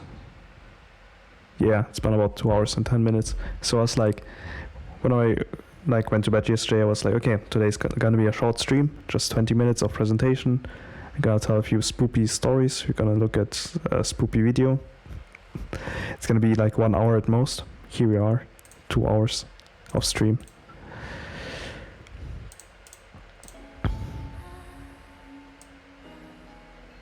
So yeah, I think we can probably end it here. Oh yeah, I want to reply to Yukiona thing. Yukiona thing is best waifu. Can I agree? Okay. Oh, this house has people in it, which is really awesome. Like, also too many cooks. But I enjoyed this house has people in it the most, personally. It was like really awesome. Just like also one with the commercial. A private video of me taking a builder out of my fridge. I think that's a bit too spoopy. Oof. But yeah, man, there are a lot of people on the stream. Like, I'm really not used to that. So thanks a lot for being here. It's really awesome. Even though it wasn't like a really serious stream, it was like just some random bullshittery, pretty much. Looking at creepy stuff for no reason. So yeah, thanks a lot for being here. And I will see you in the next one. Makes you think of creepy meme music. Nah, we can actually just end it with this.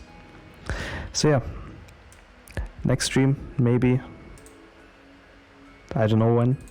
I have no idea. I don't have any more presentations. So yeah, let yourself be surprised. Goodbye.